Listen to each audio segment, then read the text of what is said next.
સ્વામિનારાયણ હરે.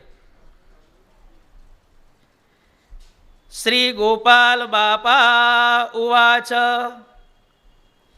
ઇત્થં યલૌકિકતરં કમનીય રૂપં ભક્તિસ્તમાપ્ય જનની સુતરત્નમિષ્ટં આનંદદં સુખનિધિં નિતરાં પ્રરુષ્ટા સાધો બભૂવ તનુજૈકમનાસ્તદાનીમ. ગોપાળ બાપા કહે છે કે હે નિર્ગુણ મુને, હે સાધો, ઇત્થમ અલૌકિકતરમ કમનીય રૂપમ આનંદદમ સુખનિધિમ ઇષ્ટમ તમ શ્રીહરિમ સુતરત્નમાપ્યમ. શું કહે છે કે આવી રીતે અલૌકિકમાં પણ અતિશય અલૌકિક કમનીય રૂપ ધરાવતા, આનંદને આપનારા, સર્વે સુખોના નિધિ એવા શ્રીહરિને પુત્ર રૂપે પ્રાપ્ત કરીને ભક્તિ માતા પોતાના મનની અંદર અતિશય આનંદનો અનુભવ કરતા હતા. એવં વૃષોપી કુલદીપકમાપ્ય પુત્રમ જન્મોત્સવં સમકરોદુચિतं પ્રહૃષ્ટ સૂનોશ્ચ તસ્ય વિધિના નિગમોદિતેન જાતાખ્ય સંસ્કૃતિમપી વ્યધદાત્માત્મા. ભક્તિ માતા અતિશય આનંદનો અનુભવ કરતા હતા અને પિતા ધર્મદેવ પણ કુળદીપક એવા પુત્ર આપણા ઉપાસ્ય દેવ સ્વામિનારાયણ ભગવાનને પ્રાપ્ત કરીને હૃદયની અંદર અત્યંત આનંદને પામતા એવા પોતાને ત્યાં ભગવાન પ્રગટ થયા છે. એ આનંદમાં ભગવાનના પ્રાગટ્યનો ઉત્સવ તે કરતા હતા અને નિગમોદિતેન, આપણા પૌરાણિક શાસ્ત્રો, ભારતીય સંસ્કૃતિના શાસ્ત્રોમાં બતાવેલા વિધિ પ્રમાણે નિગમોદિતેન વિધેના ચતસ્ય સુનોહો જાતાખ્ય સંસ્કૃતિમપી વ્યદધાત. ભગવાનના જાત કર્મ આદિ સંસ્કારો કરતા હતા. જો ભાઈ હવે આપણે જે ભારતીય સંસ્કૃતિની અંદર 16 સંસ્કારો કહેવામાં આવેલા છે, એ 16 સંસ્કારોની કથા હવે આપણે 3 દિવસ સુધી આવશે. ભારતીય સંસ્કૃતિની અંદર માનવ જીવન કઈ રીતે વ્યવસ્થિત બને, માણસ માતાના ગર્ભમાં આવે ત્યારથી કરીને સ્મશાનમાં એના દેહની ખાખ થાય ત્યાં સુધી કયા કયા તબક્કે વ્યક્તિએ કયા કયા સંજોગોમાં કઈ કઈ રીતે વર્તવું જોઈએ, એની સુંદર મજાની વાત આ 16 સંસ્કારોમાં કરવામાં આવેલી છે. આપણા વેદ પુરાણ શાસ્ત્રોની અંદર આ 16 સંસ્કારોનું વર્ણન ખૂબ સુંદર રીતે કરવામાં આવેલું છે. આ 16 સંસ્કારોની વાર્તા, એના પ્રવર્તકો કોણ છે કે જેમણે ગંભીર અધ્યયન કરી, ગંભીર ચિંતન કરી અને આપણી ભારતીય સંસ્કૃતિને તેમજ સમગ્ર વિશ્વને આ 16 સંસ્કારોની ભેટ આપી. આપણે ઋષિ મુનિઓને પણ આજે યાદ કરી લઈએ. ધર્મશાસ્ત્રોના પ્રવર્તક એવા ઋષિઓના નામ. સૌથી પહેલું નામ લખવામાં આવ્યું છે અંગિરા ઋષિનું નામ. ત્યાર પછી આપસ્તંભ નામના ઋષિ છે. ત્યાર પછી ઉષ્ણા અર્થાત શુક્રાચાર્યનું નામ છે.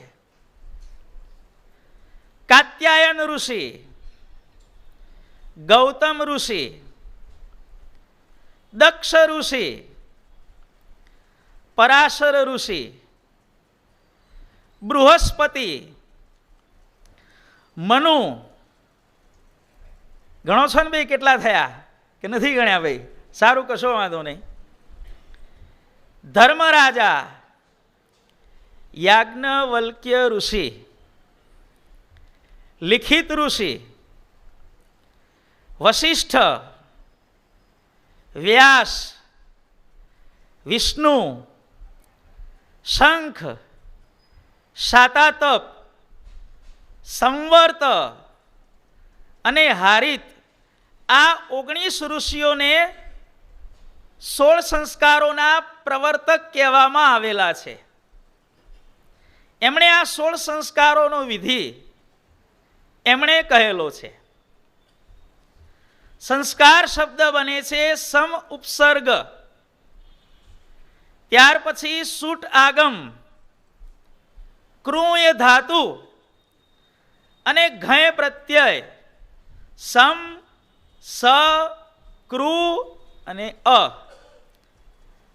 4 શબ્દો ભેગા થાય એટલે પાણીની વ્યાકરણ મુજબ આ સંસ્કાર શબ્દ તે બને છે. સંસ્કાર શબ્દના અર્થો આપણા શાસ્ત્રોની અંદર અનેક રીતે કહેવામાં આવેલા છે. સંસ્કાર શબ્દનો સૌથી પહેલો અર્થ કરવામાં આવેલો છે અનુભવ. જે આપણે કહીએ છીએ ને ભાઈ પૂર્વના સંસ્કારો ક્યાંથી શીખી આવ્યા? પૂર્વના સંસ્કારો. પૂર્વના સંસ્કારો એટલે પૂર્વનો અનુભવ. તારામાં હજી સંસ્કાર પડ્યા નથી માટે તને કશું આવડતું નથી. ત્યાં પણ સંસ્કાર શબ્દનો અર્થ અનુભવ. તને એક્સપિરિયન્સ નથી માટે તારામાં સ્કિલ નથી. સંસ્કાર એટલે પૂર્વનો અનુભવ. સંસ્કાર શબ્દનો બીજો અર્થ છે ચમકાવવું. કોઈ પણ વસ્તુ હોય એને ઘસીને બરોબર આમ કરી એને ચમકાવવી, જેને કહેવામાં આવે છે સંસ્કાર કરવામાં આવ્યા. સંસ્કાર શબ્દનો આગળ અર્થ કરવામાં આવ્યો છે સ્વચ્છ કરવું. કોઈ પણ માણસ મલિન દુર્ગુણો ધરાવતો હોય તો આપણે એને શું કહીએ છીએ કે ભાઈ એને સંસ્કારની જરૂર છે, એને સંસ્કાર આપો. સંસ્કાર આપવા એટલે મલિનતામાંથી સ્વચ્છ તરફ ગતિ કરવી. મલિન હોય એને સ્વચ્છ કરવું, એને કહેવામાં આવે છે સંસ્કાર. જુઓ ભાઈ, સંસ્કાર શબ્દનો આગળ અર્થ કરવામાં આવે છે કોઈ પણ વસ્તુ, કોઈ પણ વ્યક્તિ કે કોઈ પણ પદાર્થને લાયક બનાવવાની પ્રક્રિયા, એને સંસ્કાર કહેવામાં આવે છે. સંસ્કાર આપવા એટલે એને લાયકાત પ્રદાન કરવી. ટૂંકમાં સંસ્કાર શબ્દનો સર્વમાન્ય અર્થ વસ્તુને યોગ્યતા પ્રદાન કરતી ક્રિયા, વસ્તુ વ્યક્તિની ગુણવત્તામાં વધારો કરતી પ્રક્રિયા અને એને છેક અંતિમ કક્ષા સુધી લઈ જતી જે પ્રક્રિયા, એ પ્રક્રિયાને કહેવામાં આવે છે સંસ્કાર. આ સંસ્કાર શબ્દનો અર્થ છે. જીવનની અંદર સંસ્કારની શું જરૂર છે? તો કહેવામાં આવે છે કે જેમ કોઈ પણ ચિત્ર રચવું હોય તો એની અંદર અનેક પ્રકારના રંગો જ્યારે વ્યવસ્થિતપણે પૂરવામાં આવે છે, જેમ આપણે ફ્રીહેન્ડની ડિઝાઇન કરી હોય અને ફ્રીહેન્ડની અંદર કમળની, હંસની કે મોરની કે ફૂલની કે બીજા ભૌમિતિક આકારની ડિઝાઇનો કરી હોય, એમ નક્કી કર્યું કે આટલા ભાગમાં પીળો રંગ, આટલા ભાગમાં વાદળી રંગ, આટલા ભાગમાં લાલ રંગ, આમાં લીલો રંગ. અનેક પ્રકારના રંગો પોતપોતાના ક્ષેત્રની મર્યાદાની અંદર રહી અને જ્યારે પોતાનું સ્થાન લે છે ત્યારે એ ચિત્ર અત્યંત શોભાયમાન બને છે, વ્યવસ્થિત બને છે. ચિત્રને શોભાવવા માટે એક કરતાં વધારે રંગોની જરૂર છે, પહેલી શરત. બીજી શરત, દરેક રંગ પોતાની સીમાની મર્યાદાની અંદર હોવો જોઈએ. નહીં તો પીળા રંગના ક્ષેત્રની અંદર લાલ રંગ જતો રહે કે વાદળી રંગની ક્ષેત્રની અંદર ગુલાબી રંગ જતો રહે તો શું થાય? પોતપોતાની મર્યાદામાં રહી અનેક પ્રકારના રંગો જ્યારે ચિત્રમાં પૂરવામાં આવે છે ત્યારે ચિત્ર બહુ સુંદર મજાનું બને છે. અનેક પ્રકારના ફૂલોને જ્યારે એક જ બગીચાની અંદર વ્યવસ્થિત એની જગ્યા પ્રમાણે ગોઠવવામાં આવે છે, વાવેતર એનું કરવામાં આવે છે, ત્યારે એ છોડમાંથી ઉગતા ફૂલોને લીધે બગીચો પણ બહુ સુંદર મજાનો બને છે. બગીચો સુંદર બનાવવો હોય તો એની શરત છે કે એની અંદર અનેક જાતના ફૂલો હોવા જોઈએ. માત્ર ગુલાબ વાવી દો તો એ બગીચો શોભાયમાન ન થાય, માત્ર કમળ વાવી દો કે માત્ર ચંપો ચમેલી વાવી દો ન ચાલે. અનેક પ્રકારના ફૂલો જોઈએ અને એ પણ સૌની સ્થાનમાં, સૌની લાઈનમાં. માણસો આ મોગલ ગાર્ડન જોવા શું કરવા જાય છે? અનેક પ્રકારના એની અંદર ફૂલો છે અને વળી પાછા વ્યવસ્થિત રીતે, અહીંયા તો ગુલાબ, અહીંયા ચંપો, અહીંયા ચમેલી, વ્યવસ્થિત રીતે એનું સંવર્ધન કરવામાં આવેલું છે. જીવનને સજાવવાને માટે પણ 16 પ્રકારના રંગોની જરૂર પડે છે. એ જીવનરૂપી ચિત્રને સજાવવા માટે જે 16 રંગોની જરૂર પડે છે એ 16 રંગોને કહેવામાં આવે છે 16 સંસ્કાર. જેનું જીવન આ 16 રંગોથી ભરપૂર છે એનું જીવન હંમેશા સુખદાયી રીતે, નિર્વિઘ્ન રીતે પૂરું થાય છે. સંસ્કાર આપવાની ક્રિયા, એનું ફળ શું છે? જે વ્યક્તિ 16 સંસ્કારમાં ક્રમશઃ પસાર થાય છે એના જીવાત્માનો આત્યંતિક મોક્ષ થાય, એ આ 16 સંસ્કારનું ફળ કહેવામાં આવેલું છે. સદાચારી જીવન, સુખમય જીવન, શાંતિમય જીવન વ્યક્તિ જીવી શકે એ આ 16 સંસ્કારનું ફળ કહેવામાં આવેલું છે. સંસ્કાર આપવાની જે વિધિ છે એ 3 તબક્કાની અંદર આપણા શાસ્ત્રકારોએ વહેંચેલી છે. સૌથી પહેલી વિધિનું નામ છે દોષ માર્જન, બીજી વિધિનું નામ છે ગુણાધાન અને ત્રીજી વિધિનું નામ છે હિનાંગ પૂર્તિ. તમને નામ યાદ ન રહે તો એની કોઈ ચિંતા ન કરશો. દોષ માર્જન, ગુણાધાન, હિનાંગ પૂર્તિ. સુવર્ણનું દ્રષ્ટાંત લઈ આપણે સમજવાનો પ્રયત્ન કરીએ. સોનાને ખાણમાંથી કાઢવામાં આવે ત્યારથી કરી અને એ સોનાની શુદ્ધ લગડી અથવા બિસ્કિટ અથવા તો એની પાટ, લગડી, પાટ અથવા બિસ્કિટ બનાવવાની જે સમગ્ર ક્રિયા છે એને કહેવામાં આવે છે દોષ માર્જન. ખાણમાંથી ખોદી કાઢવામાં આવેલું સોનું, એના ઉપર અનેક પ્રક્રિયાઓ કરવામાં આવે છે, રાસાયણિક પ્રક્રિયાઓ. અને રાસાયણિક પ્રક્રિયાઓને અંતે શુદ્ધ સોનું તૈયાર થાય છે. એની અંદરથી બધાય દોષો, એની અંદર રહેલી ભેળસેળ, એની અંદર રહેલો જે મેલ, એ કાઢવાની પ્રક્રિયા આ સંસ્કાર આપવાનું પહેલું પગથિયું છે દોષ માર્જન. ત્યાર પછી ગુણાધાન. માત્ર બિસ્કિટ ગળામાં પહેરી લો કે હાથે કે કાંડે બાંધી લો ચાલે ભાઈ? એ સોનાની લગડી બિસ્કિટ કે પાટ તૈયાર થઈ, એમાંથી દાગીના બનાવવાની પ્રક્રિયા, એને ઘડવાની પ્રક્રિયા, એને કહેવામાં આવે છે ગુણાધાન. સોનાનો દાગીનો તૈયાર થઈ ગયો, એની અંદર સોના સિવાયની બીજી એડિશનલ વસ્તુઓ ઉમેરવામાં આવે. એની અંદર હીરા જડવામાં આવે, નીલમ જડવામાં આવે, માણેક જડવામાં આવે, પન્ના જડવામાં આવે, બીજા કોઈ રત્નો એની અંદર જડવામાં આવે. એને શું કહેવામાં આવે છે? હિનાંગ પૂર્તિ. જે ખૂટે છે એને એડ કરો, એક્સ્ટ્રા મટીરિયલ એડ કરવાની પ્રક્રિયા. એટલે કોઈ પણ વસ્તુ જે તૈયાર થાય છે એ આ 3 પ્રકારે તૈયાર થાય છે. સૌથી પહેલું એને શુદ્ધ સ્વરૂપમાં લાવવું, શુદ્ધ સ્વરૂપમાં લાવ્યા પછી એને ઘડવું, અને ઘડ્યા પછી એને શણગારવું, એની શોભામાં અભિવૃદ્ધિ કરવી. કપાસનું આપણે દ્રષ્ટાંત લઈએ.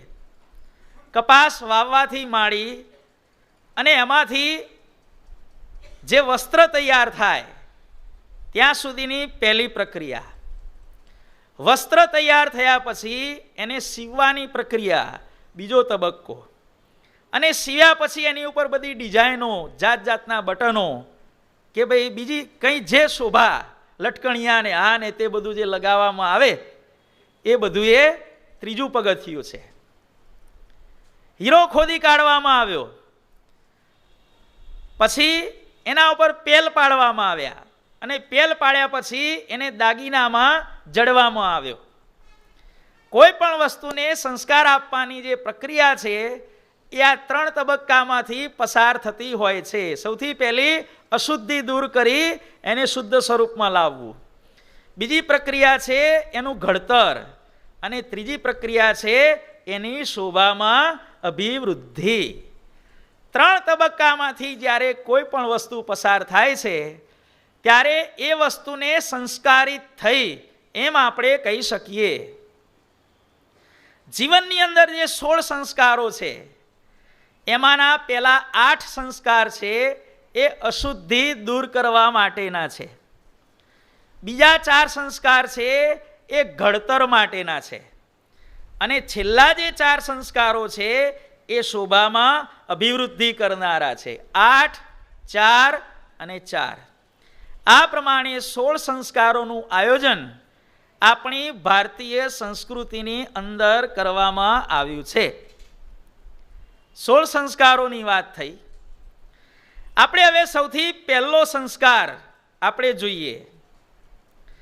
માનવ જીવનને અસર કરતો સૌથી પહેલો સંસ્કાર છે ગર્ભાધાન નામનો સંસ્કાર છે. ભાઈ, ઇંગ્લિશમાં કહેવત છે the first impression is the last impression. પહેલી વખત જેવી છાપ પડી ગઈ, જેમ આપણા જીવન પ્રાણ સ્વામી બાપા પારાયણ કરવા માટે સૌથી પહેલી વાર પધાર્યા બારાસરમાં, 7 દિવસની બાપાએ પારાયણ કરી, અને એ વખતે જે સ્વામી બાપાની છાપ પડી ગઈ એ જીવન પર્યંત સમગ્ર વિશ્વ ઉપર રહી. First impression is the last impression. Swaminarayan ભગવાન સૌથી પહેલા લોજમાં પધાર્યા, અને એ સમયે મુક્તાનંદ સ્વામીને કહી દીધું કે આ ગોખલો પૂરી કાઢો, સ્ત્રીઓ પુરુષોની સભા જુદી કરો. અને એ સમયે સ્વામિનારાયણ ભગવાનની જે ફર્સ્ટ ઇમ્પ્રેશન પડી એ જીવન પર્યંત કાયમ માટે ચાલુ રહી. ભાઈ, first impression is the last impression. આપણા ગોપાળ બાપા જ્યારે સ્વામિનારાયણ ભગવાનની પાસે આવ્યા ત્યારે પહેલી જ ઇમ્પ્રેશન પડી કે સ્વામિનારાયણ ભગવાન એમને બાથમાં ઘાલીને મળ્યા, પોતાની જોડે પાટલા ઉપર પોતાની સાથે જમવા માટે બેસાડ્યા. ગંગામાએ માત્ર ભગવાન માટે થાળ કર્યો હતો, ગોપાળ બાપાની જોડે સમગ્ર સભાને જમાડવાનું કામ ભગવાને કર્યું. કૂવાની અંદર જ્યારે ભૂતોનો કોલાહલ સંભળાયો ત્યારે ગોપાળ બાપાને ભગવાનની આજ્ઞા કરી, જાઓ એનો મોક્ષ કરો. આ બધી પ્રક્રિયાઓ જોઈ એટલે સમગ્ર વિશ્વને થઈ ગયું કે આ ખુશાલ ભટ્ટ નામની જે વિભૂતિ છે એ કોઈ જેવી તેવી નથી. આ પણ છે the first impression is the last impression. 16 સંસ્કારોની અંદર સૌથી પહેલો સંસ્કાર છે ગર્ભાધાન સંસ્કાર. ગર્ભાધાન સંસ્કારનો અર્થ છે પુરુષ દ્વારા સ્ત્રીની અંદર ગર્ભનું સ્થાપન કરવું. દુનિયાના 99% લોકો પોતાના સંતાનોને સંસ્કારી બનાવવાની બાબતમાં સૌથી પહેલા જ પગથિયે બહુ જ ભયંકર મોટી મિસ્ટેક કરતા હોય છે. આપણા બાળકો સંસ્કારી પાકતા નથી એનું સૌથી પહેલું રીઝન છે કે એનું જે ગર્ભાધાન છે, એની માતાની અંદર જે ગર્ભનું સ્થાપન છે એ પ્રોપર રીતે કરવામાં આવતું નથી.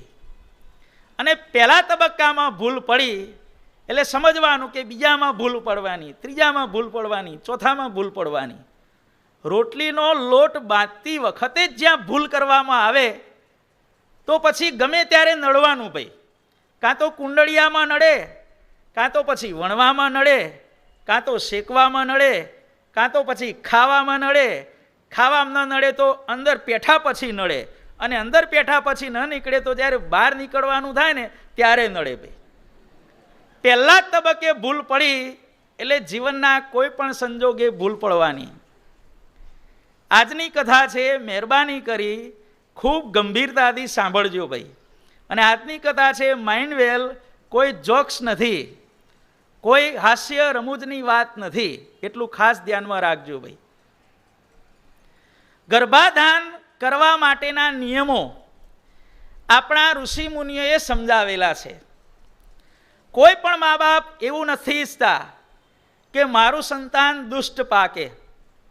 કોઈ મા બાપ એવું નથી ઈચ્છતા કે મારું સંતાન અસુર પાકે. ગુંડો હોય એને પણ એવું હોય છે કે મારું સંતાન ગુંડો થવું જોઈએ નહીં. સાવ લબાડ હોય એને પણ એમ હોય કે મારું સંતાન મારા જેવું લબાડ થવું જોઈએ નહીં. દરેકને ઈચ્છા તો છે, પણ સંતાન સારું મેળવવા માટેના નિયમોની આપણને ખબર નથી. સંતાન સારું મેળવવા માટે નિયમો કહેવામાં આવેલા છે. આપણા જીવન પ્રાણ બાપાશ્રીએ પ્રથમ પ્રકરણના 78માની અંદર અવેરી વર્તમાન જે કહેલું છે એની આપણે વાત કરીએ. સૃષ્ટિની અંદર મહારાજે પુરુષ અને સ્ત્રીને કામ સોંપ્યું છે. કયું? એમનો વંશવેલો આગળ વધારવાનું. ગર્ભનું સ્થાપન સ્ત્રીની અંદર થતું હોય છે. દરેક મહિને તમે બધા જાણો છો એ પ્રમાણે સ્ત્રીના શરીરની અંદર 1 મહિનાનું ઋતુચક્ર આવતું હોય છે. શરૂઆતના જે 4 દિવસો છે એને રજસ્વલાનો ધર્મ કહેવામાં આવે છે. રજસ્વલાના 4 દિવસો અને ત્યાર પછીના 12 દિવસો, એ સમય દરમિયાન પુરુષ અને સ્ત્રી એકબીજાનો સંગ કરે તો બાળકનો જન્મ થવાની શક્યતા રહે છે. 4 અને 12 16 દિવસ પૂરા થઈ ગયા પછી બાકીના જે કંઈ બ્લેન્ક દિવસો છે એમાં બાળકનો જન્મ થતો નથી. આ નિયમ છે ભાઈ, આપણી સંસ્કૃતિનો નિયમ છે આ. સ્ત્રી જ્યારે રજસ્વલા હોય, રજસ્વલાના 4 દિવસ દૂર રહેવા માટેનો નિયમ શા માટે? તો વૈજ્ઞાનિકોએ સંશોધન કર્યું છે કે સ્ત્રી જ્યારે રજસ્વલા હોય ત્યારે એની છાયાથી જે છોડ ઉછરી રહ્યા હોય એની ઉપર જો રજસ્વલા સ્ત્રીની છાયા પડે તો એ છોડ પૂરેપૂરા વિકાસ પામવાને બદલે અકાળે એનું અવસાન થતું હોય છે. ઘરની અંદર તુલસી ક્યારો રોપ્યો હોય અને એની ઉપર જો રજસ્વલા સ્ત્રીની છાયા પડી જાય તો તુલસીનો ક્યારો કરમાઈ જાય. અને એટલા માટે જુઓ કે તુલસીના ક્યારા આપણા ઘરની અંદર ઊંચા રાખવામાં આવે છે. ખ્યાલ આવે છે ને ભાઈ? હવે અમુક છોડ ઉપર રજસ્વલા સ્ત્રીનો પડછાયો પડવાથી એ છોડનો વિકાસ થતો નથી. કેટલાક એવા પ્રાણીઓ હોય છે, એના ઉપર વૈજ્ઞાનિકોએ સંશોધન કર્યું કે રજસ્વલા સ્ત્રીઓના હાથની અંદર એ પ્રાણીઓ એને પકડાવવામાં આવ્યા અને પછી વૈજ્ઞાનિકોએ જોયું કે એના હૃદયના ધબકારા ધીરે ધીરે ધીમા પડવા લાગ્યા. એમની પાચન શક્તિ મંદ પડવા લાગી. ડાયજેસ્ટિવ સિસ્ટમ હોય ને, રજસ્વલાના હાથનું ન ખવાય એનું એક કારણ છે પાચન તંત્રના એને રોગો થાય. પાચન તંત્ર ઉપર એની અસર થતી હોય છે. અમુક છોડ મુરઝાઈ જતા હોય છે. અથાણું કરવા માટે જેનો વિધિ કરવામાં આવે છે, એ અથાણું બનાવતી વખતે જો રજસ્વલા સ્ત્રીનો પડછાયો અથાણા ઉપર પડે તો અથાણું પણ બગડી જતું હોય છે. આથો લાવવાની પ્રક્રિયા જો રજસ્વલા સ્ત્રીના હાથે કરાવવામાં આવે તો આથો પણ આવતો નથી. આ જલેબી વગેરેમાં આથો લાવવો પડે ને, એ રજસ્વલા સ્ત્રીના હાથે બરોબર આથો ન આવે. અને ઘણા લોકો તો એવું કહે છે કે રજસ્વલા સ્ત્રી જો દૂધનો માવો કાઢવા બેસે ને તો કાં તો દૂધ બગડી જાય, ફાટી જાય, પણ દૂધનો માવો પણ એના હાથે નીકળતો નથી. આવી રીતે એના શરીરમાં જે ચક્ર ચાલી રહ્યું હોય એની પ્રકૃતિ ઉપર બહુ જ ભયંકર અસરો પડતી હોય છે. માટે રજસ્વલાનો નિયમ દરેક સ્ત્રીએ અવશ્ય પાળવો ને પાળવો. શા માટે? પોતાની સુખાકારી માટે, પોતાના પરિવારની સુખાકારી માટે. રજસ્વલા સ્ત્રીએ શું ન કરવું એ પણ મહારાજ શિક્ષાપત્રીની અંદર કહે છે. રજસ્વલા સ્ત્રીએ ક્યારે પણ માથાના વાળ ઓળવા નહીં.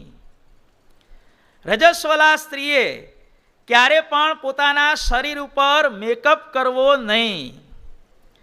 રજસ્વલા સ્ત્રીએ ક્યારે પણ પોતાના શરીર ઉપર તેલ મર્દન, માલિશ, મસાજ જેને તમે કહો છો એ ક્યારે કરવું નહીં. રજસ્વલા સ્ત્રીએ 4 દિવસ દરમિયાન જો શક્ય હોય તો જરૂર વગર બોલ નહીં કરવું. રજસ્વલા સ્ત્રીએ ક્યારે પણ બહુ દોડાદોડી નહીં કરવી. આ બધું શાસ્ત્રની અંદર લખેલું છે, મહારાજે લખેલું છે. કારણ કે આ ધર્મ દરમિયાન બહુ દોડાદોડી કરવાથી, બહુ બોલ કરવાથી એના બાળકો ઉપર ઇનડાયરેક્ટલી સંસ્કારો બહુ ખરાબ પડતા હોય છે. એનું આ કારણ છે ભાઈ. આ બધા ધર્મો, આ બધા પ્રતિબંધો રજસ્વલા સ્ત્રી ઉપર મૂકવામાં આવ્યા છે. રજસ્વલા સ્ત્રીએ 4 દિવસ દરમિયાન શું કરવું? તો જેટલું બને તેટલું ભગવાનનું ધ્યાન, ભજન, મનન કરી 4 દિવસ પસાર કરવા. રજસ્વલા સ્ત્રી 4 દિવસ, 12 દિવસ ગર્ભાધાનના. હવે ઘણા પૂછતા હોય છે કે રજસ્વલા સ્ત્રીની રાત્રિ કઈ રીતે ગણવી? તો મહારાજ શિક્ષાપત્રી ભાષ્ય જે સતાનંદ સ્વામીએ રચ્યું છે એની અંદર સતાનંદ સ્વામી શિક્ષાપત્રી ભાષ્યની અંદર અર્થ દીપિકાની અંદર લખે છે કે રાતના 12 વાગ્યા પછી જો સ્ત્રી રજસ્વલા થાય તો એને પહેલી રાત્રિ ગણવાની નહીં. 12 વાગ્યા પહેલા રજસ્વલા થાય તો એને પહેલી રાત્રિ ગણવી. એ પ્રમાણે બીજી રાત્રિ, ત્રીજી રાત્રિ, ચોથી રાત્રિ, આ પ્રમાણે એનું કેલ્ક્યુલેશન કરવું. સ્ત્રી જ્યારે રજસ્વલા હોય ત્યારે પુરુષે એનો સંગ કેમ ન કરવો જોઈએ એનું કારણ પણ શાસ્ત્રોની અંદર લખેલું છે. સ્ત્રી રજસ્વલા હોય અને એ સમયે પુરુષ પ્રથમ રાત્રિએ એનો સંગ કરે અને ધારો કે સ્ત્રીને પ્રેગ્નન્સી આવી તો એ બાળક મરેલું જન્મે છે. આટલું યાદ રાખજો ભાઈ. તમારા સમાજની અંદર આજુબાજુ ક્યાંય પણ આવો પ્રસંગ બને કે કોઈ પણ સ્ત્રીને બાળકને જન્મ આપવાનો સમય આવે અને બાળક મરેલી અવસ્થામાં જન્મે તો એનું એકમાત્ર કારણ કયું છે કે સ્ત્રી રજસ્વલા હોય અને એના પહેલી રાત્રિએ સંગ કરવામાં આવ્યો હોય અને પ્રેગ્નન્સી આવી ગઈ હોય તો બાળક મરેલું જન્મે છે. એટલા માટે નિષેધ કરવામાં આવ્યો છે. સ્ત્રી રજસ્વલા હોય, બીજી રાત્રિ ચાલતી હોય અને પુરુષ એનો સંગ કરે અને પ્રેગ્નન્સી આવી ગઈ તો એ બાળક જન્મ્યા પછી માત્ર 5 મિનિટની અંદર મૃત્યુ પામે છે. ઘણી ઠેકાણે આપણે સમાચારો સાંભળીએ છીએ ને કે આને 6 છોકરીઓ હતી, 7મી વખતે ભગવાને હારા દેડા દેખાડ્યા અને 7મી વખતે છોકરો આવ્યો પણ જન્મીને તરત 5 મિનિટની અંદર ધામમાં જતો રહ્યો. આનું કારણ શું છે? જે બી રજસ્વલાની બીજી રાત્રિએ સંગ કરવામાં આવે તો બાળક જન્મ્યા પછી માત્ર 5 મિનિટની અંદર એનું મૃત્યુ થાય. સ્ત્રી રજસ્વલા હોય, ત્રીજી રાત્રિ ચાલતી હોય અને પુરુષ એનો સંગ કરે, ગર્ભ અવસ્થા આવે તો એવું બાળક 10-15 દિવસથી વધારે જીવતું નથી. કંઈક એવું શરીરમાં એવું પરિવર્તન આવી જાય અને એ પરિવર્તનને કારણે એવો કંઈક રોગ થાય, ડૉક્ટરો પણ પકડી ન શકે અને બાળક એનું મૃત્યુ થાય. અને રજસ્વલા સ્ત્રી ચોથી રાત્રિ ચાલતી હોય અને એનો સંગ કરવામાં આવે અને જે બાળક જન્મે એ નાનપણથી કાં તો આંધળું, કાં તો લૂલું, કાં તો લંગડું, કાં તો એવી જન્મજાત જે કોઈ બીમારી, આ થેલેસેમિયા અને બધા જે રોગો કહેવામાં આવે છે ને, બાળકોને જન્મજાત હોય છે, એ જન્મજાત રોગો થવાનું કારણ, ખોડ ખાપણવાળા બાળકો જન્મવાનું કારણ રજસ્વલા સ્ત્રીની ચોથી રાત્રિએ સંગ કરવામાં આવે તો બાળકો ખોડ ખાપણવાળા અથવા તો જન્મથી જ એવા રોગો લઈને જન્મતા હોય છે. આટલું ભાઈ યાદ રાખજો મહેરબાની કરીને. રજસ્વલાનો ધર્મ તો અવશ્ય પાળવો ને પાળવો. આપણે આ મેડિકલ સાયન્સની રીતે આપણે આ બધી વાત કરી રહ્યા છીએ. ત્યાર પછી 4 રાત્રિઓનો આ પ્રમાણે બાપાએ અત્યંત નિષેધ કરેલો છે. પછી 5મી રાત્રિએ સારું સંતાન, 6ઠ્ઠી રાત્રિએ સારું સંતાન,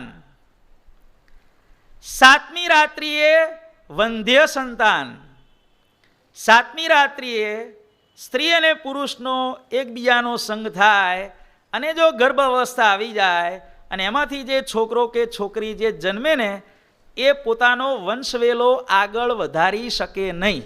અર્થાત એને મોટા થયા પછી, લગ્ન થયા પછી એને બાળકો ન થાય. ઘણા એવા સ્ત્રી પુરુષો હોય છે ને કે લગ્ન થયે 15-15, 20-20 વર્ષ થાય પણ એમના ઘેર ઘોડિયું બંધાતું નથી. એનું બેઝિક રીઝન એ આ છે ભાઈ. 8મી રાત્રિએ સારું સંતાન, 9મી રાત્રિએ સારું સંતાન, 10મી રાત્રિએ સારું સંતાન, 11મી રાત્રિએ દુષ્ટ સંતાન, 12મી રાત્રિએ સારું સંતાન, 13મી રાત્રિએ અતિ દુષ્ટ સંતાન અને 13મી રાત્રિએ તો આપણા શાસ્ત્રોમાં એવું લખ્યું છે કે જ્યારે આ પ્રમાણે રાત્રિઓ ગણતા ગણતા 13મી રાત્રિ આવે ને ત્યારે પતિએ પોતાના પિતા પાસે અને પુત્રવધુએ પોતાની સાસુ જોડે સૂઈ જવું. 13મી રાત્રિનો આટલો ભયંકર નિષેધ કરવામાં આવેલો છે ભાઈ.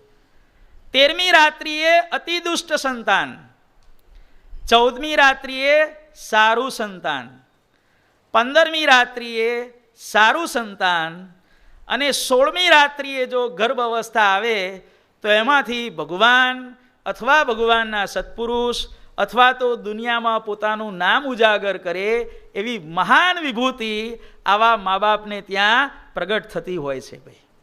આ 16 રાત્રિમાં કેવા કેવા સંતાનો થાય છે એની તમને આ યાદી કીધી. 16 રાત્રિમાં રજસ્વલાની 4 રાત્રિઓ કેન્સલ, 7મી રાત્રિ વંધ્ય સંતાનની છે, 7મી રાત્રિ કેન્સલ, 11મી રાત્રિ દુષ્ટ સંતાનની છે, કેન્સલ. અને 13મી રાત્રિ અતિ દુષ્ટ સંતાનની છે, કેન્સલ.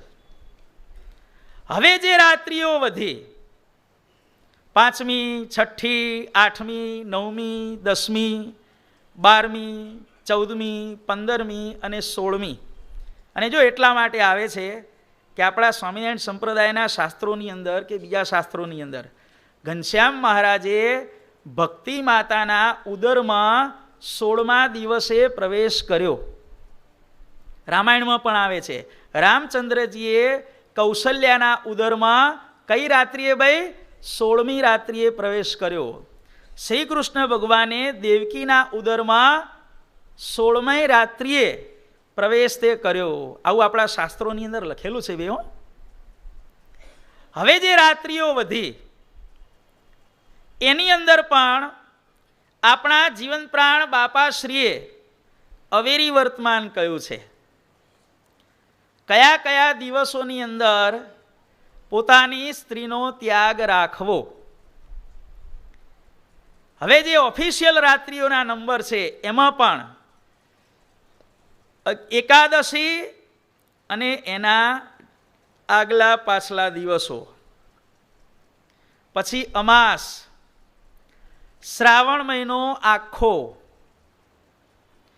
ત્યાર પછી આપણે જે ગામમાં રહેતા હોઈએ એ ગામમાં આપણું મંદિર હોય, એ મંદિરનો પાટોત્સવ હોય તો એ પાટોત્સવના આગલા અને પાછલા દિવસો, ત્યાર પછી ભગવાનનો પ્રાગટ્ય દિન અને આગલા અને પાછલા દિવસો. તમે મંદિરમાં સંતોને રસોઈ આપી હોય, તમે મંદિરમાં મહાપૂજા કરાવી હોય, અથવા બાપાને ઘેર તમે જમવા માટે બોલાવ્યા હોય, મહાપૂજાનો વિધિ હોય, તમે સમૂહ પારાયણ કે મોટી પારાયણ કરાવી હોય, તે જે દિવસે તમે પધરામણી, પારાયણ, રસોઈ કરાવો તો એ દિવસ અને એના આગલા પાછલા દિવસો બ્રહ્મચર્ય વ્રત પાળવામાં આવે તો એ ધાર્મિક વિધિનું પૂરેપૂરું ફળ તાત્કાલિક એ વિધિ કરાવનારને મળતું હોય છે. ઘણા ભક્તો કે અમે મહાપૂજા કરાવી પણ દુકાન હરખી ચાલતી નથી, એટલે અમે સીધું પહેલું જ પૂછીએ, મહાપૂજા કરાવી 3 દિવસ તમે 2 જણે બ્રહ્મચર્ય પાળ્યું હતું? તો કે ના. તો બસ તારે દુકાન ક્યાંથી હરખી ચાલે ભાઈ?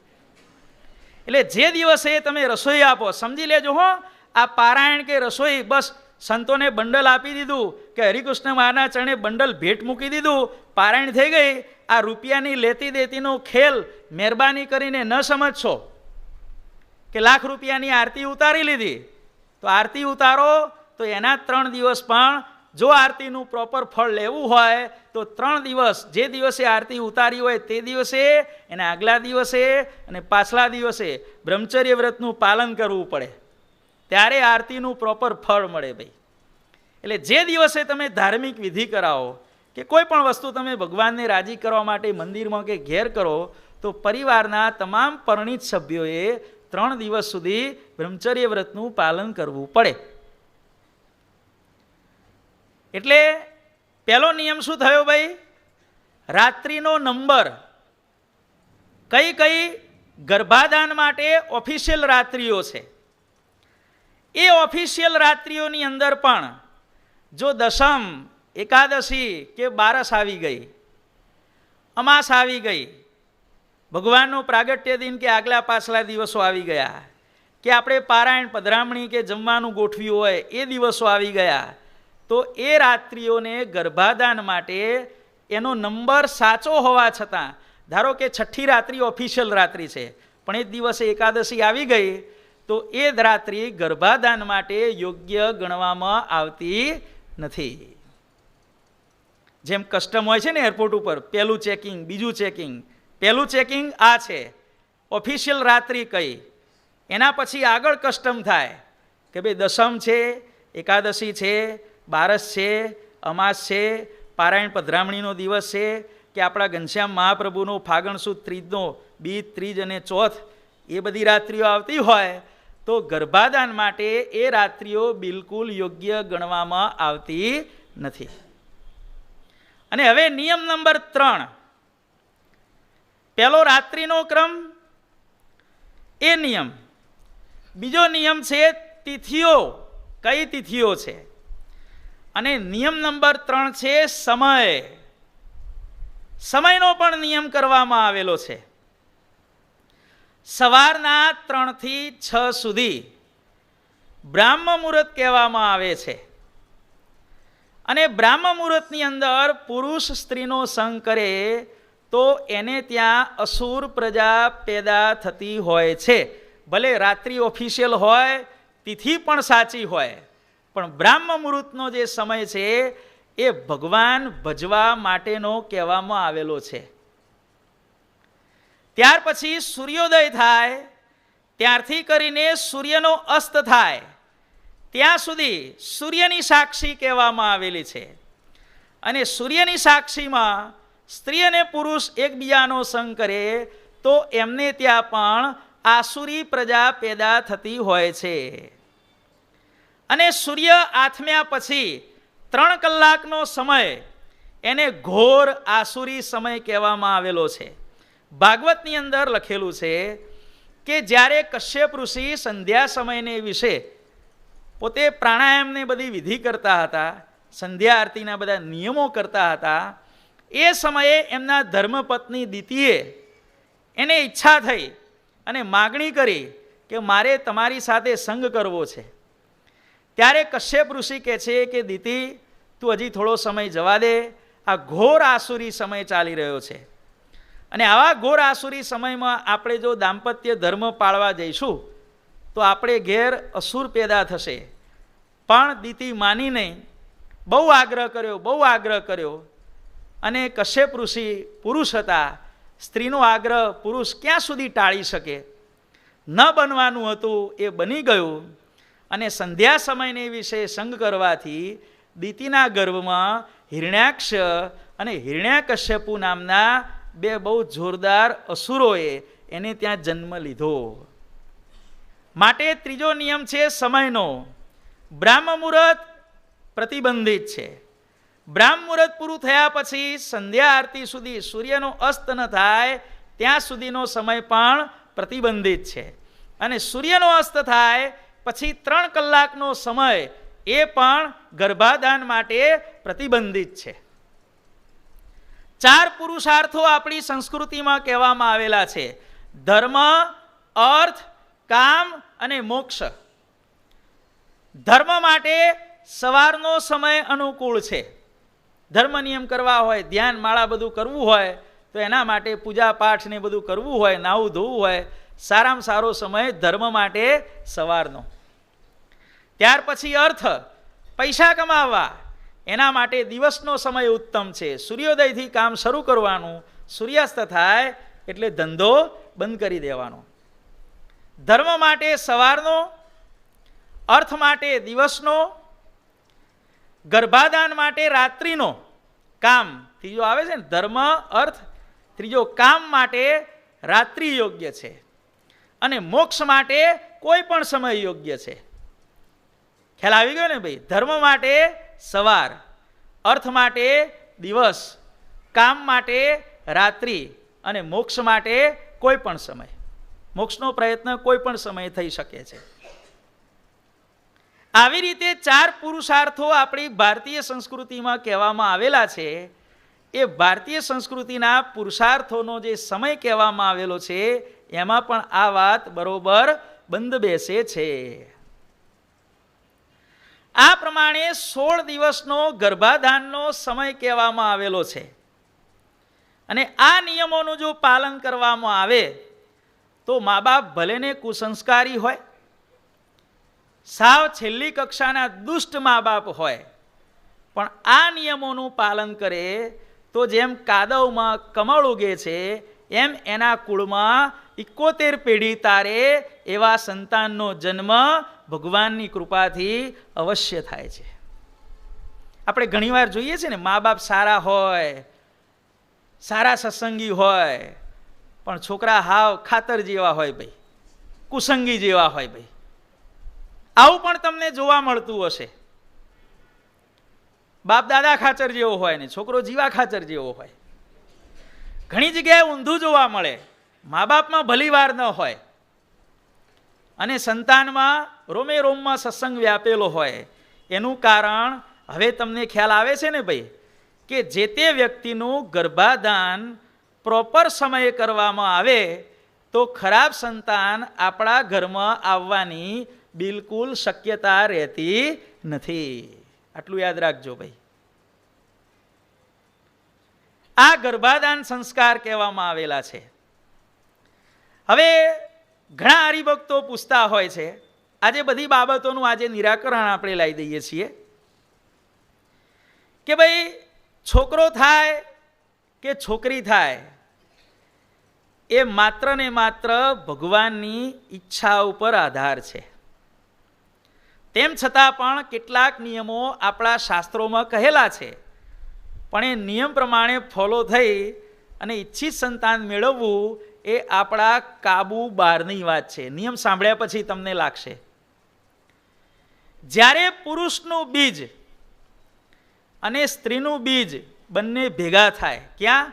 સ્ત્રીના ઉદરની અંદર. પુરુષ સ્ત્રીનો સંગ કરે, પુરુષનું વીર્ય સ્ત્રીના શરીરમાં પ્રવેશ થાય, પછી કલાકે, 2 કલાકે, 6 કલાકે કે 8 કલાકે જ્યારે પુરુષનો શુક્રકોષ અને સ્ત્રીનો અંડકોષ આ બે ભેગા થાય, અર્થાત at the moment of pregnancy, જે સેકન્ડે પ્રેગ્નન્સીનો સમય થાય અને એ સમયે સ્ત્રીના ડાબા નાકમાંથી શ્વાસ ચાલતો હોય તો સંતાન છોકરી થાય, અને જમણા નાકમાં જો શ્વાસ ચાલતો હોય તો બાળક છોકરો થાય. આપણા કાબુની વાત છે જે બી આ નિયમ સાચો.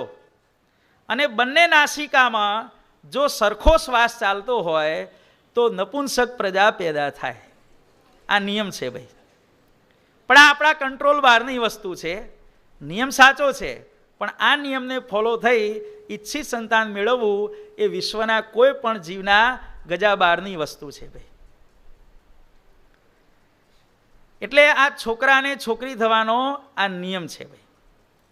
સંતાનનો સ્વભાવ કેવો, સંતાન કેવું પાકે એનો પણ એક બીજો નિયમ છે. સ્ત્રીનો રજસ્વલા કાળ 4 દિવસનો પૂરો થાય, ચોથા દિવસે સ્ત્રી સ્નાન કરવા જાય અને સ્નાન કર્યા પછી એ સ્ત્રીની નજર સૌથી પહેલી જે વ્યક્તિ ઉપર પડે એના જેવું સંતાન એના ઉદરમાં થતું હોય છે. આ પણ એક યાદ રાખજો ભાઈ. 3 દિવસ 4 દિવસનો રજસ્વલા કાળ પૂરો થયા પછી સ્ત્રી સ્નાન કરી લે અને સ્નાન કરીને બહાર નીકળીને પહેલી નજર એની જીના ઉપર પડે, એના સંસ્કારો અને કુસંસ્કારો એ બધું એના બાળકની અંદર આવતું હોય છે. માટે ઘણા સત્સંગીઓના અને ઘણા ધાર્મિક વ્યક્તિઓના ઘરમાં નિયમ હોય છે કે સ્ત્રીનો જ્યારે રજસ્વલા કાળ પૂરો થાય ત્યારે ઘરના બધાય માણસો એક બાજુ ખૂણામાં જતા રહે અને સ્ત્રી નાઈ તૈયાર થઈ વસ્ત્ર પહેરી અને સીધી ક્યાં જાય? આંખો આમ બંધ કરી, કારણ કે કોઈના ઉપર નજર પડી જાય તો પહેલી નજર એના ઉપર પડી કહેવાય. એટલે ઘરમાં શું એ ખબર તો હોય, એટલે આમ હાથ કરતી કરતી જે જગ્યાએ ભગવાનનો રૂમ હોય, ભગવાનનું સિંહાસન હોય, એ સિંહાસન આગળ જઈ અને પહેલા દર્શન કોના કરે? સર્વોપરી સ્વામિનારાયણ ભગવાનના દર્શન કરે. તો એના ઉદરમાંથી જે બાળક ઉત્પન્ન થાય એની અંદર ભગવાનના ગુણો અવશ્ય ઉતરે ને ઉતરે. આ પણ એક નિયમ છે. રજસ્વલા સ્ત્રીનો રજસ્વલા કાળ પૂરો થયા પછી એ સ્નાન કરી લે, તૈયાર થઈ જાય, પછી પહેલી જેની ઉપર એની નજર પડે એના જેવું સંતાન એના ઘેર જન્મ લેતું હોય છે.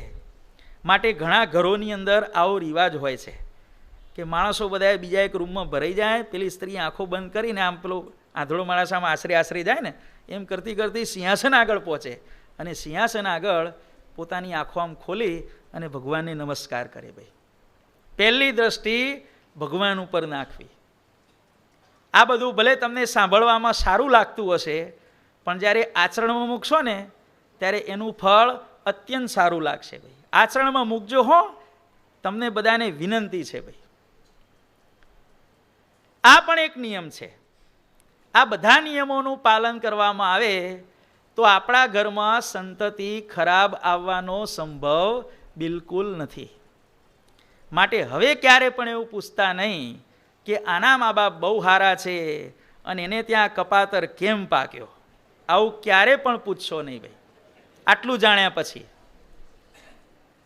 કારણ કે મોટા ભાગના લોકો મિસ્ટેક કરે છે સારા સંતાનો મેળવવા માટેની. એ પહેલી મિસ્ટેક ક્યાં થાય છે? આ ગર્ભાધાનના સમયે જ આ બધી મિસ્ટેકો થતી હોય છે. હવે જોડિયા બાળકો કેમ થાય એની આપણે વાત કરીએ. સામાન્ય રીતે દરેક સ્ત્રીના ઉદરમાંથી એક સ્ત્રી બીજ છૂટું પડતું હોય છે. પણ ઘણીવાર એવું બને કે બંને બાજુથી સ્ત્રી બીજ બે છૂટા પડે અને બંનેનું શુક્રકોષ સાથે મિલન થાય તો બાળકો જોડિયા થાય.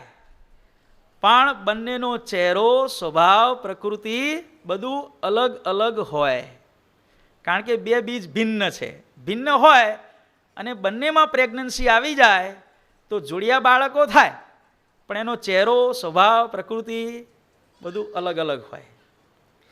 ક્યારેક ઇન કેસ એવું બને સ્ત્રીના એક બાજુથી સ્ત્રીનું બીજ છૂટું પડ્યું અને એક્સિડન્ટલી એ સ્ત્રી બીજના બે ભાગ થઈ જાય. કોઈ પણ ભોગ સંજોગે કરી, ભગવાનની ઈચ્છાએ કરી, એના બે ભાગ થઈ જાય. એક બીજના બે બીજ થઈ જાય અને બંનેમાં પ્રેગ્નન્સી આવી જાય, બંને બીજ ફલિત થઈ જાય તો એ જે જોડિયા બાળકો થાય એ કેવા થાય? એક જ બીજમાંથી બે બીજ થયા.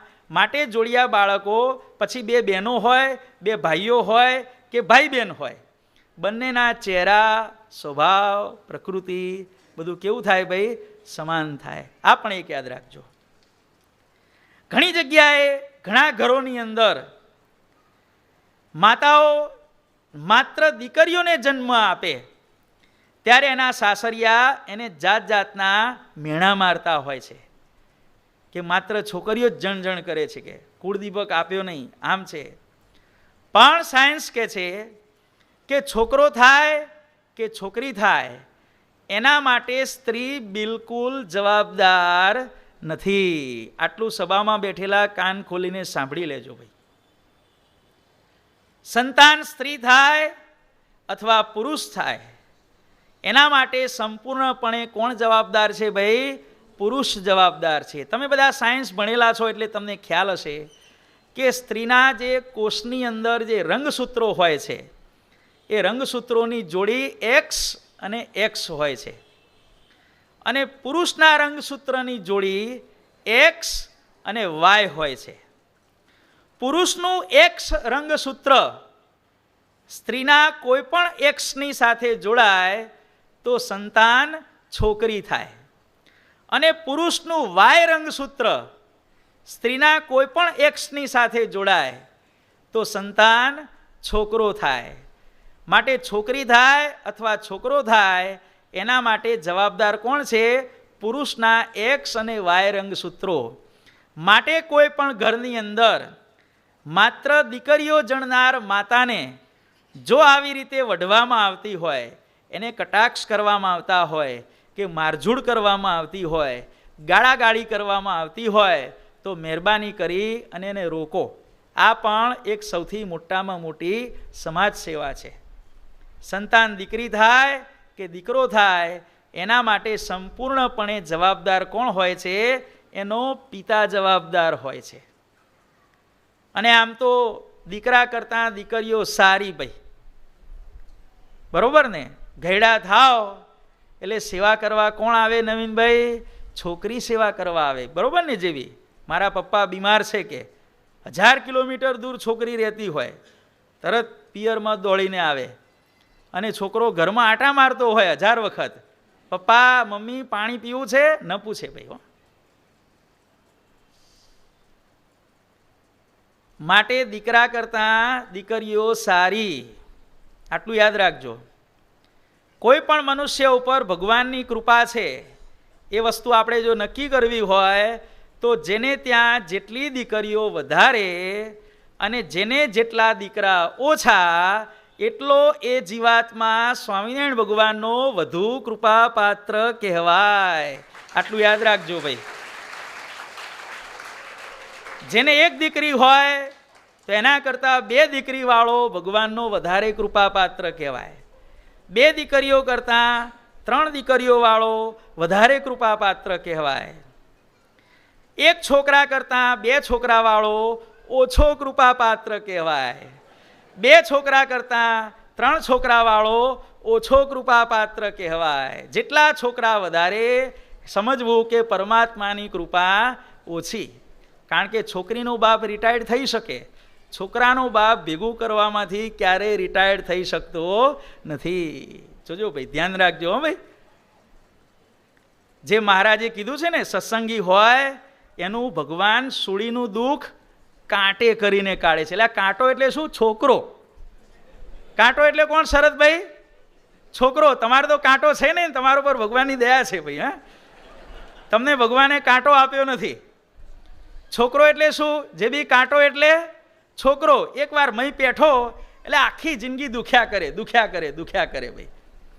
એટલે ઘણા પૂછે કે સત્સંગી હોય એનું સૂળીનું દુઃખ કાંટે કરીને કાઢવું હોય એટલે ભગવાન એને ત્યાં એકાદો આવો હાઈ ક્લાસ છોકરો મૂકી દે, આખી જિંદગી એનું લોહી પીધા કરે ભાઈ. સમજ્યા ભાઈ? મરતા સુધી ના છોડે ભાઈ. પેલો બાપ મૃત્યુ પાપ ભગવાન ધામમાં લેવા આવ્યા હોય તો એ છોકરો ધૂન કરવાને બદલે પૂછે, પપ્પા કોઈને આલવા મેલવાનું હોય, કંઈ દાટ્યું હોય તો કહેજો. એટલે ભાઈ શાંતિથી મરવા તો દે તારા બાપને. માટે આ સૌથી પહેલો સંસ્કાર કયો થયો ભાઈ? આ ગર્ભાધાન સંસ્કાર. આ ગર્ભાધાન સંસ્કારનું ધ્યાન રાખવામાં આવે, ગર્ભનું આધાન વ્યવસ્થિત રીતે કરવામાં આવે તો આપણા ઘરમાં ક્યારે પણ દુષ્ટ, આસુરી કે કુસંગી જીવાત્માના પ્રવેશની બિલકુલ શક્યતા રહેતી નથી. માટે હવે પછી કોઈ એવું પૂછવા ન આવતા કે મારો છોકરો કે છોકરી આવા કુપાત્ર કેમ પાક્યા. જો આ નિયમનું પાલન કરશો તો તમારે પણ મગજમારી ઓછી અને પછી એને સમજાવવાની અમારે પણ મગજમારી ઓછી. શું સારું જ પાકે પછી શું સમજાવવાનું હોય ભાઈ. હવે બીજો સંસ્કાર, ગર્ભાધાન સંસ્કાર પૂરો થયો. બીજો સંસ્કાર કહેવામાં આવે છે પુંસવન સંસ્કાર. ગર્ભ રહ્યા પછી 2-3 મહિને આ વિધિ કરવામાં આવતો હોય છે કે જેની અંદર બાળક તંદુરસ્ત, સ્વસ્થ પેદા થાય એના માટેની વિધિ 2 કે 3 માસે જુદી જુદી જ્ઞાતિઓમાં જુદા જુદા રિવાજ મુજબ કરવામાં આવતી હોય છે. પુંસવન સંસ્કાર.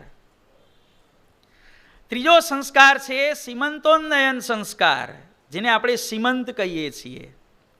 સીમંત હંમેશા લગભગ અમુક જ્ઞાતિઓની અંદર 6ઠા મહિને અને અમુક જ્ઞાતિઓની અંદર 7મા મહિને કરવામાં આવે છે.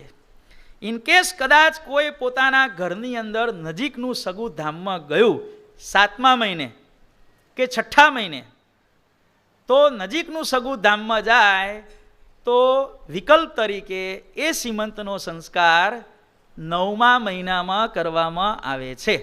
નજીકનું સગું ધામમાં જાય તો આ વિધિ ન કરાય. ક્યારે કરવાનો? પછી એ 9મા મહિનામાં કરવાનો. સીમંતનો વિધિ પણ આપણી ભારતીય સંસ્કૃતિની એક અનોખી દેણ છે ભાઈ. જ્યારે સીમંતનો વિધિ કરવામાં આવે છે ત્યારે માતાને એવા આશીર્વાદ આપવામાં આવે છે કે હે માતા, તું વીર પુત્રને જન્મ આપ, તું સંસ્કારી પુત્રને જન્મ આપ, તું સ્વસ્થ પુત્રને જન્મ આપ. આવી સુંદર મજાની પ્રાર્થનાઓ જે બ્રાહ્મણ વિધિ કરાવતો હોય એ સંસ્કૃતની શ્લોકની અંદર, એ બધી વિધિઓની અંદર આવા બ્રાહ્મણ એને આશીર્વાદ આપતા હોય છે. સીમંતનો વિધિ કરવામાં આવે ત્યારે એના સગાવાલાઓ બધાય ત્યાં ભેગા થયા હોય. બધી બહેનો, બધા વડીલો એ બધાય એ માતાને આશીર્વાદ આપે અને એ આશીર્વાદના ફળ સ્વરૂપે એને ત્યાં સંસ્કારી બાળકનો જન્મ થતો હોય છે. સીમંતનો વિધિ જે કરવામાં આવે છે એનો આટલો બધો ઉચ્ચ વિધિ, આટલો એની પાછળ ઉચ્ચ આશય તે રહેલો છે ભાઈ. આ સીમંતોન્નયન સંસ્કાર, આ વિધિ ચાલે દરમિયાન ગર્ભાધાન થયું તો એની અંદર ગુણાધાન કરવું પણ જરૂરી છે. 9 માસ દરમિયાન ગર્ભના સંસ્કાર આપવા અત્યંત આવશ્યક છે. બાળક પોતાની માતાના ગર્ભમાં 80% શીખે છે. કેટલું હિતેશભાઈ? 80%. 2.5 વર્ષનું થાય ત્યાં સુધી 98% શીખે છે. અને 2.5 વર્ષ પછી આપણે એને ભણાવીએ, ગણાવીએ, શીખવાડીએ, એ બધું કેટલું હોય છે? માત્ર 2%. અને આપણે બધા બાળકોને સંસ્કાર આપવા મથીએ છીએ ને, એ આ 2%માં મથીએ છીએ. પેલો 80%નો ભાગ છે, પછી 18% ભાગ છે, એ તો આપણે બધાએ છોડી દેતા હોય. મોટો થશે એટલે શીખવાડીશું. એટલે શું શીખવાડશો મોટો થશે એટલે? આ 2% માય કેટલું ભાઈ? 98 વીઘા ખેતર તમે વાવ્યા વિના છોડી દીધું, તો બાકીના 2 વીઘામાં તમે વાવીને કેટલું વાવવાના, અને વાવીને કેટલું લણવાના? માટે બાળક 80% જ્ઞાન, 80% સમજણ, 80% સંસ્કારો પોતાની માતાના ગર્ભની અંદર શીખી જતું હોય છે. ભાગવતની અંદર પ્રહલાદનું આખ્યાન છે. પ્રહલાદજીને જ્યારે સ્કૂલમાં મૂકવામાં આવ્યા ત્યારે માસ્તર શીખવાડે ક કંસનો ક, રાક્ષસોની બારખડી એવી હોય ને ભાઈ, ક કંસનો ક. ત્યારે પ્રહલાદ બોલે, નહીં ગુરુજી, ક કૃષ્ણનો ક. જો આવું બોલે ભાઈ. ર રાવણનો ર, નહીં ગુરુજી, ર રામનો ર. ત્યારે બધા બાળકોને નવાઈ લાગી.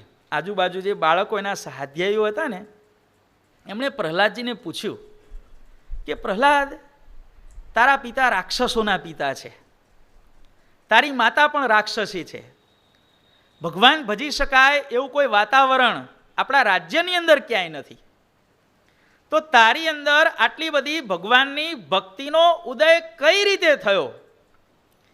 ત્યારે પ્રહલાદજી પોતાની વાર્તા કરતા કહે છે કે મિત્રો સાંભળો, તમને કહું. હું જ્યારે મારી માતાના ઉદરમાં ઉછરી રહ્યો હતો ત્યારે મારા પિતા જંગલની અંદર તપ કરવા માટે ગયા હતા, અને એ સમયે ઇન્દ્રએ મારા પિતા વગરની અનાથ નગરી ઉપર દેવોનો સાથ સહકાર લઈ અને આક્રમણ કર્યું. રાક્ષસો થોડું ઘણું લડ્યા, પણ જાજો ભલીવાર આવ્યો નહીં. ઇન્દ્રએ મારી માતાનું અપહરણ કર્યું, હાથ પકડીને પોતાના વાહનમાં બેસાડી દીધી. ઇન્દ્ર સ્વર્ગમાં જતો હતો મારી માતાને લઈને. રસ્તામાં નારદજી મળ્યા. નારદજી ઇન્દ્રને કહે છે કે હે ઇન્દ્ર, એક પારકી સ્ત્રી, પાછી પરણેલી અને પાછી ગર્ભવતી, એનું તું હરણ કરે છે. હે ઇન્દ્ર, તું પાપમાંથી ક્યારે છૂટીશ? આવું ન કરાય, મૂકી દે. ત્યારે ઇન્દ્ર કહે છે કે હે નારદજી, હું ખરાબ હેતુ માટે કે બીજા કોઈ મલિન ઇન્ટેન્શનથી હું આ સ્ત્રીનું અપહરણ નથી કરી રહ્યો, પણ આ સ્ત્રીના ઉદરમાં જે બાળક ઉછરી રહ્યું છે એ જો પુત્ર તરીકે જન્મશે તો હું એનો નાશ કરી અને આ સ્ત્રીને હું આદર સહિત એને પાછી મૂકી આવીશ. મારે અસુરનો વંશવેલો આગળ વધવા દેવો નથી. એક તો ઉપાધિ પડી છે અને પાછી આ બીજી ઉપાધિ થાય. ઇન્દ્રએ આવું જ્યારે કહ્યું ત્યારે નારદજી એને કહે છે કે હે ઇન્દ્ર, આપણે એવું કામ કરીએ કે બાળકની હત્યા પણ ન થાય અને એ બાળકના નિમિત્તે આના પિતાનો નાશ થાય. કે કરવું છે? બોલ. કે ઇન્દ્ર કે તો સારું, ટાઢા પાણીએ મારે ખ જાય, કે એવું કંઈ ઉપાય હોય તો બોલો. કે ત્યારે નારદજી કહે છે કે આ સ્ત્રી તું મને સોંપી દે, કે તું તારે ઘેર જા, હવે તું છૂટો, કે કંઈ પણ થાય મારું નામ દઈ દેજે. કે નારદજી મારી માતાને, કોણ કહે છે? પ્રહલાદ કહે છે, મારી માતાને એમના આશ્રમમાં લઈ ગયા અને સવારના પોરથી રાત્રિના સમય સુધી એને એક જ કામે લગાડી દીધી. ધ્યાન, માળા, માનસી પૂજા, શાસ્ત્રનું વાંચન, આશ્રમની અંદર કચરો વારવો, ભગવાન માટે થાળ બનાવવા, કથા સાંભળવી, કીર્તન ગવરાવવા. મારી માતાને નારદજીએ રોજ 16 કલાક સુધી ભજન કરાવ્યું. અને એ ભજનના સંસ્કાર મારી ઉપર પડ્યા. અને એ સંસ્કારોને કારણે મારો પિતા અને મારી માતા દૈત્ય હોવા છતાં આજે 5 વર્ષની ઉંમરે મારા હૃદયની અંદર આટલો ભક્તિનો ઉદય તે થયો છે. માટે તમારા સમાજની અંદર, તમારા કુટુંબની અંદર, તમારા સગાવાલામાં કોઈ પણ સ્ત્રી પ્રેગ્નન્ટ હોય, તમારી દીકરી, તમારી બેન, તમારી વાઈફ કે કોઈ તમારી ભાણી ભત્રીજી કે લાગતા વળગતામાં કોઈ પણ સ્ત્રીની તમને ખબર પડે કે આણે ઉદરની અંદર ગર્ભધારણ કર્યો છે, એટલે પહેલું પરોપકારનું કામ આ કરજો ભાઈ. એને એટલા સંસ્કાર નાખજો કે બેટા તારે સંસ્કારી સંતાન જોઈએ છે તો આટલું કર. ભગવાનની ભજન ભક્તિ નિયમ ધર્મમાં એને આખો દિવસ એંગેજ રાખો ભાઈ. કારણ કે ગર્ભ અવસ્થા દરમિયાન જે કાંઈ કરવામાં આવે છે એના સંસ્કારો બાળક ઉપર અવશ્ય પડતા હોય છે. ગર્ભ અવસ્થાના સંસ્કાર પથ્થર ઉપર લખેલા અક્ષર જેવા હોય છે, ક્યારે પણ ભૂસાતા નથી. જન્મ્યા પછી જે સંસ્કારો આપવામાં આવે છે એ કાગળ ઉપર લખેલા અક્ષર જેવા છે, સચવાઈ રહે પણ કોઈ ફાડનારો મળી જાય તો પૂરું થઈ ગયું. જન્મ્યા પછી જે શીખવાડ્યું એ કાગળ ઉપર લખેલા અક્ષર જેવું. અને બીજે મોટા થયા પછી જે કાંઈ નવી ટ્રેનિંગ આપવામાં આવી એ કેવું છે, રેતી ઉપર લખેલા અક્ષર જેવું. અને મારી કુટીને જોર જોરથી શીખવાડવામાં આવે એ પાણી ઉપર લખેલા અક્ષર જેવું છે ભાઈ. તરત ભૂસાઈ જાય, લખાતું હોય ને ભૂસાતું જાય. ગુરુ ગયા ગોકળ, ચેલાન થઈને મોકળ. માટે એવી ઈચ્છા હોય કે મારું બાળક સંસ્કારી બને તો એની તૈયારી બાળક જ્યારે પોતાની માતાના ગર્ભમાં હોય ત્યારથી શરૂ કરો. ગર્ભ અવસ્થા દરમિયાન શું શું કરવું એના પણ નિયમો કહેવામાં આવેલા છે. ભગવાનનું અડધો કલાક ધ્યાન કરવું, સવાર સાંજ ગમે ત્યારે સમય મળે ધ્યાન કરવું. ઘનશ્યામ મહારાજના મૂર્તિ આપણે ફાગણ સુદ ત્રીજના દિવસે માત્ર ધોતી ભેર જે મૂર્તિ છે ને એ મૂર્તિ આવડા 1 કે 2 ફૂટના મોટી સાઈઝના લઈ તમારે પધરાવાના ઘેર. અને એ મૂર્તિની સામું 5 મિનિટ, 10 મિનિટ, 15 મિનિટ સુધી આંખોનો પલકારો માર્યા સિવાય, ભલે આંખમાંથી પાણી આવે પણ આંખનો પલકારો માર્યા સિવાય એ મૂર્તિની સામું જોઈ રહેવાનું.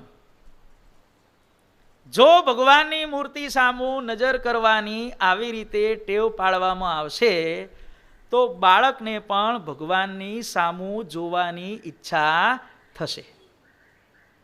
એકી નજરે ભગવાન સામું જોઈ રહેવું. ભગવાનનું દરેક અંગ ધારીને માળા ફેરવવી, ભગવાનની શિખા. સ્વામિનારાયણ સ્વામિનારાયણ નજર ક્યાં રાખવાની? શિખા ઉપર. એક માળા પૂરી થાય એટલે ભગવાનનું મસ્તક, એની ઉપર જે ભગવાનના કેશ, એક માળા. સ્વામિનારાયણ સ્વામિનારાયણ સ્વામિનારાયણ. ભગવાનનું ભાલ, એક માળા. ભગવાનનું તિલક, એક માળા. ભગવાનનો ચાંદલો, એક માળા. 2 કર્ણ, એની એક માળા. આ પ્રમાણે સાંઈ બાપાએ હરિજ્ઞાનામૃત કાવ્યની અંદર ભગવાનની મૂર્તિના લગભગ 125 પોઈન્ટ કીધેલા છે ભાઈ. કેટલા કીધેલા છે પંડ્યા? 125.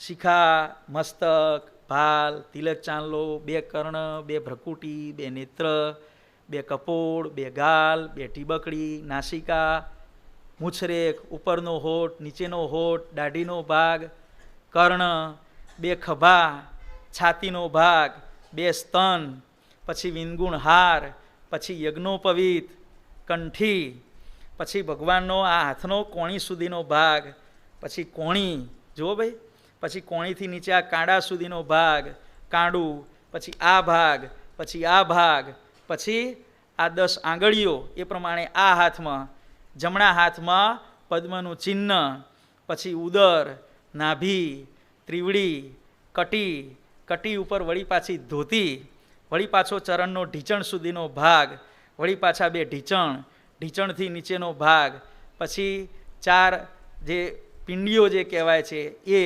પછી પગનો પોંચાવાળો ભાગ, પછી આ બાજુ પાનીનો ભાગ, પછી આ 4 ઘૂંટીઓ, બરોબર, 10 આંગળી, એની અંદર રહેલા આ 16 ચિહ્નો, આ બધો તમે સરવાળો કરશો ને, અમુક આ રીતે ગણે, અમુક આ રીતે ગણે છે, પછી ચરણની 10 આંગળીઓ, આ બધો સરવાળો કરશો એટલે લમસમ 115, 20, તમે પછી જે રીતે ગણતા હોય તે 120ની આજુબાજુ સરવાળો થશે. આવી રીતે 120 માળાઓ પ્રેગ્નન્સીની અંદર તમારા ઘરમાં કોઈ પણ સ્ત્રી હોય તો એને ગમે તેમ કરીને ફેરવાવો. આટલું કરશે ને એટલે એ બાળકને એના જીવનકાળ દરમિયાન છતીદેહે મૂર્તિનો સાક્ષાત્કાર અવશ્ય થશે ને થશે. આટલું કરાવજો ભાઈ, હો, ધ્યાન કરાવજો.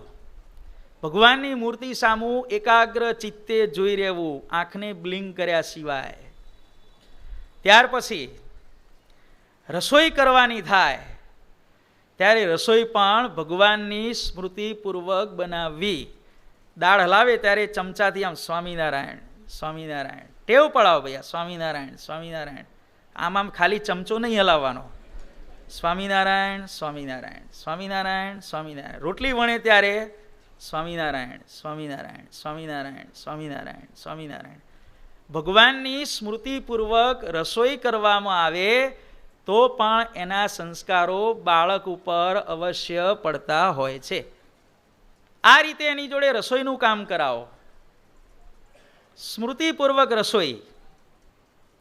વઘાર કરે, રાઈ નાખે ત્યારે સ્વામિનારાયણ, જીરું નાખે સ્વામિનારાયણ, હળદર મરચું નાખે સ્વામિનારાયણ, શાક નાખે સ્વામિનારાયણ, ઊંચું નીચું કરે સ્વામિનારાયણ. જુઓ ભાઈ, ક્રિયા બધી કરવાની છૂટી છે, પણ ભગવાનને ભેગા રાખીને આ રીતે રસોઈ કરાવો.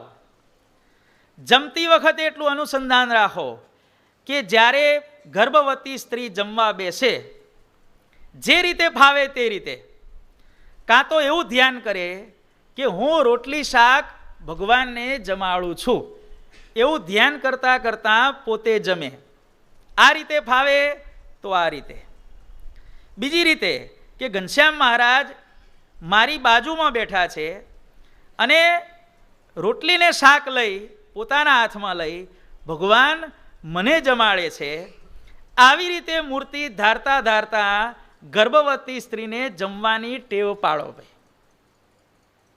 આવું ટેવ પાડશો ને, બાળક ઉપર તમે જોજો જબરજસ્ત સંસ્કાર પડશે ભાઈ.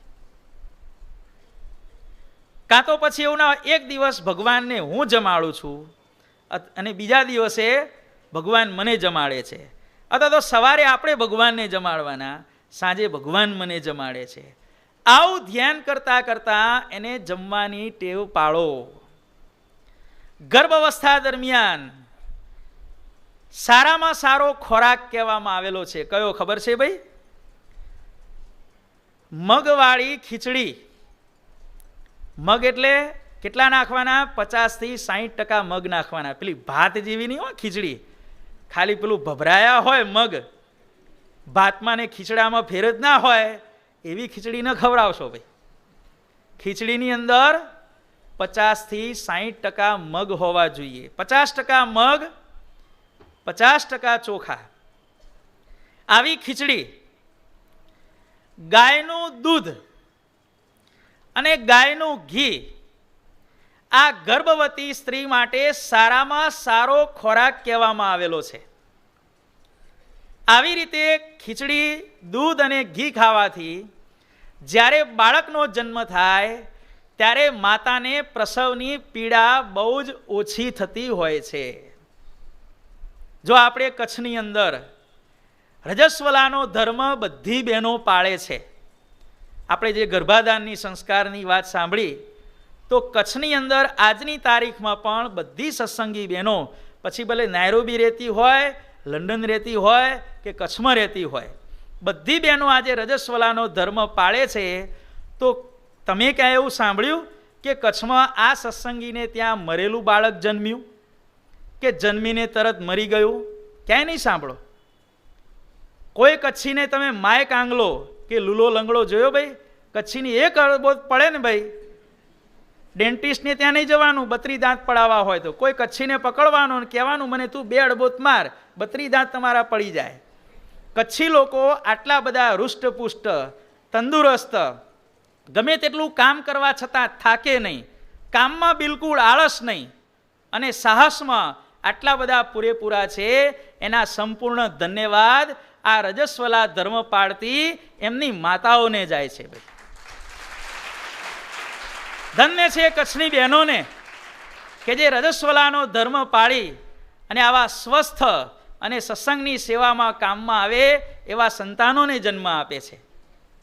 અને કચ્છની અંદર તો બીજો રિવાજ છે.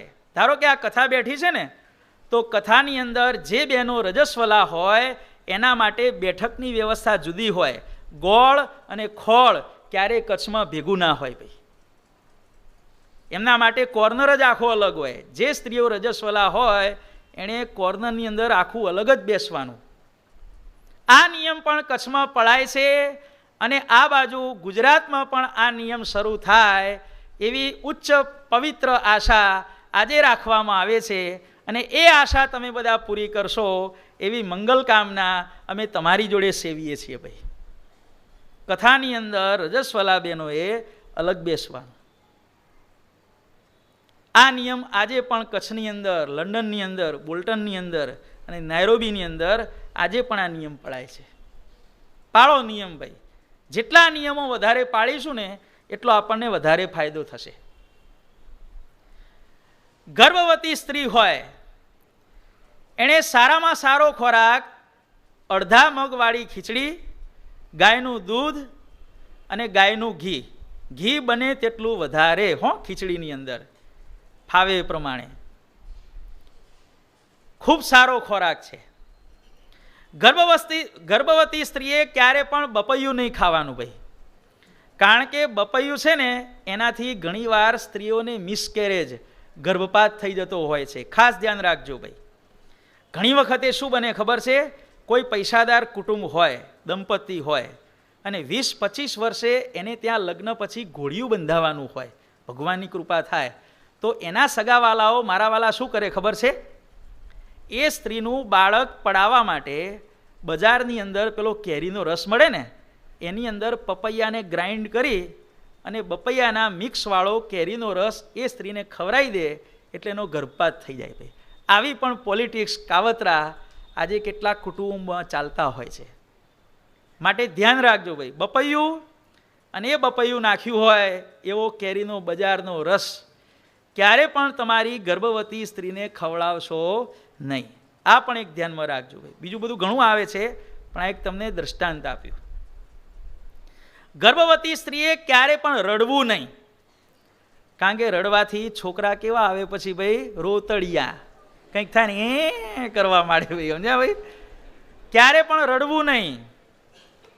ક્યારે પણ કોઈની ઉપર ગુસ્સો કરવો નહીં. કારણ કે ગુસ્સાની સીધી અસર રાજુભાઈ કોના ઉપર થાય? બાળક ઉપર થાય. ગર્ભવતી સ્ત્રીએ ક્યારે પણ પારકી પટલાઈ કરવી નહીં. 9 મહિના પૂરતી મૂકી દેવી. શું? તિજોરી મૂકી દેવાની વાખીને. કારણ કે તમે પારકી પટલાઈ કરશો તો સંતાન પણ ભલે ગમે તે જ્ઞાતિનું હશે પણ એનું નામ પટેલ પડશે ભાઈ. આ 1 નંબરનો પટેલિયો છે કે. એટલે સમજી લેવાનું કે એની માએ 9 મહિના સુધી બરોબરની લોકોની પટલાઈ કરી હશે એટલે આ પટેલિયો પાક્યો. ક્યારે પણ બીજાની પંચાત, નિંદા, ખોદણીમાં પડશો નહીં. ક્યારે પણ મોબાઈલ ફોનનો ઉપયોગ ગર્ભ અવસ્થા દરમિયાન કરશો નહીં. કારણ કે ઇન્ટરનેટની અંદર તમે જે કંઈ જોશો એ બધાય સંસ્કારો તમારા સંતાનની ઉપર અવશ્ય પડશે. આ બધા ગર્ભવતી સ્ત્રીઓ માટેના આ બધા નિયમો છે ભાઈ. ગર્ભવતી સ્ત્રીએ ક્યારે પણ કોઈની સાથે ઝઘડો કરવો નહીં. ચાલવું ત્યારે નીચું જોઈને ચાલવું. આપણી નજર 15-20 ફૂટથી આગળ જવી જોઈએ નહીં. કારણ કે આપણે બજારમાં જતા હોઈએ, ક્યાં દવાખાને ડૉક્ટરને બતાવવા જતા હોઈએ અને આજુબાજુ ડાફડિયા મારવાની ટેવ હોય, ગાડીમાં બેઠા બેઠા આજુબાજુ જુએ, તો જે પુરુષો ઉપર ગર્ભવતી સ્ત્રીની નજર પડે એ તમામ પુરુષોના કુસંસ્કારો, સંસ્કારો નહીં હો, તમામ પુરુષોમાં રહેલા, સ્ત્રીઓમાં રહેલા દુર્ગુણો, એની અસર પેટમાં ઉછરી રહેલા બાળક ઉપર પડતી હોય છે. અને એટલા માટે તમને ખ્યાલ હશે, અત્યારે તો જમાનો બદલાઈ ગયો છે. પહેલાં કોઈ પણ દીકરી પ્રેગ્નન્ટ થાય એટલે સીધી એને પિયરમાં મોકલી દેવામાં આવતી અને બાળકનો જન્મ ન થાય ત્યાં સુધી એને ઘરની બહાર નીકળવા ઉપર પ્રતિબંધ હતો. એનો ખ્યાલ આવે છે ને? એનું કારણ આ, રસ્તામાં જતા કોઈના ઉપર નજર પડી જાય તો એના દુર્ગુણો પાછા સંતાનમાં આવે. સંતાનને સંસ્કારી બનાવવું એ શું ખાવાના ખેલ છે એમ? વિશ્વનું સૌથી મોટામાં મોટું જોખમીમાં જોખમી કાર્ય, જવાબદારીમાં જવાબદારી ભરું જો કાર્ય હોય ને તો એ પોતાના સંતાનને સંસ્કારી બનાવવાનું કાર્ય છે. આનાથી કોઈ મોટું વિશિષ્ટ કાર્ય આ દુનિયામાં છે જ નહીં ભાઈ. મનુષ્યનું મહાનમાં મહાન કર્તવ્ય હોય તો સંસ્કારી બાળકોને જન્મ આપવો અને સંસ્કારી બાળકોને જન્મ આપ્યા પછી એના સંસ્કારો આજીવન પર્યંત જાળવી રાખવા, મેન્ટેન કરવું. પછી એને ક્યારે પણ ઇન્ટરનેટનો પ્રયોગ કરશો નહીં ભાઈ, ક્યારે પણ મોબાઈલ ફોનનો ઉપયોગ કરશો નહીં. પોતાને ઘેર સગાવાલા આવે તો સગાવાલા જોડે તમે બેસશો નહીં. રૂમમાં જઈ ભજન ભક્તિ કરો. અને બીજું, શાસ્ત્ર વાંચવાનું ખાસ રાખો. માળા ફેરવ્યા પછી, ધ્યાન કર્યા પછી, ભગવાનની મૂર્તિ સામું એકાગ્ર ચિત્તે જોયા પછી, રસોઈ કર્યા પછી જે સમય વધે એ તમામ સમયમાં એને રહસ્યાર્થ, પ્રદીપિકા, ટીકાસ, વચનામૃત અને બાપાશ્રીની વાતો, હરિજ્ઞાનામૃત કાવ્ય અને શિક્ષાપત્રી આનું વાંચન કરાવો ભાઈ. છાપા, મેગેઝીનો આ બધું એ 9 મહિના દરમિયાન સાઈડમાં મૂકો, ભેગું કરી રાખો. બાળકનો જન્મ થાય પછી બધું ભેગું વાંચી નાખજો, પણ અત્યારે મૂકો ભાઈ. 9 મહિનાનો સમય, કારણ કે માતાનો ખોળો નહીં, માતાનું ઉદર છે એ બાળકની પહેલી પાઠશાળા છે ભાઈ. બાળકની પહેલી પાઠશાળા માતાનું ઉદર છે. બાળકની બીજી પાઠશાળા માતાનો ખોળો છે ભાઈ. બાળકની ત્રીજી પાઠશાળા એનું ઘર છે. બાળકની ચોથી પાઠશાળા એના આડોશી પાડોશીઓ છે. બાળકની 5મી પાઠશાળા મંદિર છે. અને બાળકની 6ઠ્ઠી પાઠશાળા એ જે સ્કૂલમાં જાય છે એ એની 6ઠ્ઠી પાઠશાળા છે. અને આ પાઠશાળાઓમાં જે બાળક શીખે છે એમાં સૌથી પહેલી પાઠશાળા કોને ગણવામાં આવી છે? માતાનું ઉદર. ઘણા બોલે છે ને, the lap of the mother is the best university of the world. Lap of mother નહીં, પણ માતાનું ઉદર, ધ વોમ્બ ઓફ મધર, માતાનું ગર્ભાશય એ બાળકના માટેની સર્વથી શ્રેષ્ઠ મોટી યુનિવર્સિટી છે. જીજાબાઈએ ગર્ભાવસ્થા દરમિયાન શુરવીરતાની બધી વાતો સાંભળી, શાસ્ત્રો બધા વાંચી અને શિવાજીની અંદર કેવા સંસ્કાર રેડ્યા. અભિમન્યુ ચક્રવ્યૂહની વિદ્યા ગર્ભાવસ્થામાં શીખ્યો હતો. પ્રહલાદજીને ભગવાનની ભક્તિનો ઉદય ગર્ભાવસ્થાની અંદર થયો હતો. માટે ગર્ભાવસ્થા દરમિયાન પોતાના બાળકને કુસંગ ન લાગે એનું અવશ્ય ધ્યાન રાખો. ગર્ભવતી માતાઓને એટલી અપીલ કરવામાં આવે છે આજે કે તમને જેટલી ઈચ્છા હોય કે મારો બાળક આટલો સારો પાકવો જોઈએ, તો એનાથી 10 ગણું આચરણ કરશો ને ત્યારે બાળક એટલો સારો થશે. જો તમને એવી ઈચ્છા હોય કે મારો બાળક 10 માળા ફેરવે, તો તમારે મા બાપે રોજ કેટલી ફેરવવી પડશે? તમે 100 માળા ફેરવશો ત્યારે તમારો છોકરો કે છોકરી 10 માળા કરશે. તમે 50 દંડવત કરશો તો તમારો છોકરો 5 દંડવત કરશે. તમે જેટલા સારા છો એનાથી 10મા ભાગના સારા સંતાનો થશે. આટલું યાદ રાખજો. અને તમારામાં જેટલી ખરાબીઓ છે એનાથી 10 ગણી ખરાબીઓ તમારા સંતાનમાં આવશે. તમે રોજ 1 ગાળ બોલશો, તમારું સંતાન રોજ 10 ગાળ બોલશે. તમે રોજ 100 રૂપિયાની ચોરી કરશો, તમારું સંતાન રોજ 1000 રૂપિયાની ચોરી કરશે.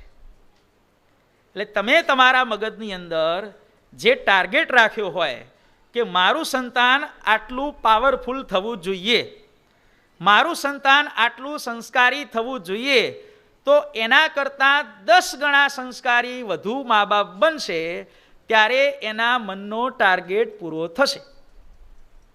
તમે રોજ 10 વખત મંદિરમાં આવશો ત્યારે તમારું સંતાન મંદિરમાં 1 વાર આવશે. તમે અઠવાડિયામાં 10 વાર આવશો તો અઠવાડિયામાં 1 જ વાર આવશે. આ પ્રમાણેનું ગણિત છે, એને ધ્યાનમાં રાખી અને તમારે જે નિર્ણય લેવો હોય એ નિર્ણય લેજો ભાઈ. માટે ગર્ભવતી સ્ત્રીએ આટલી બધી એની કેર કરવી જોઈએ. આવું કોણ કે છે?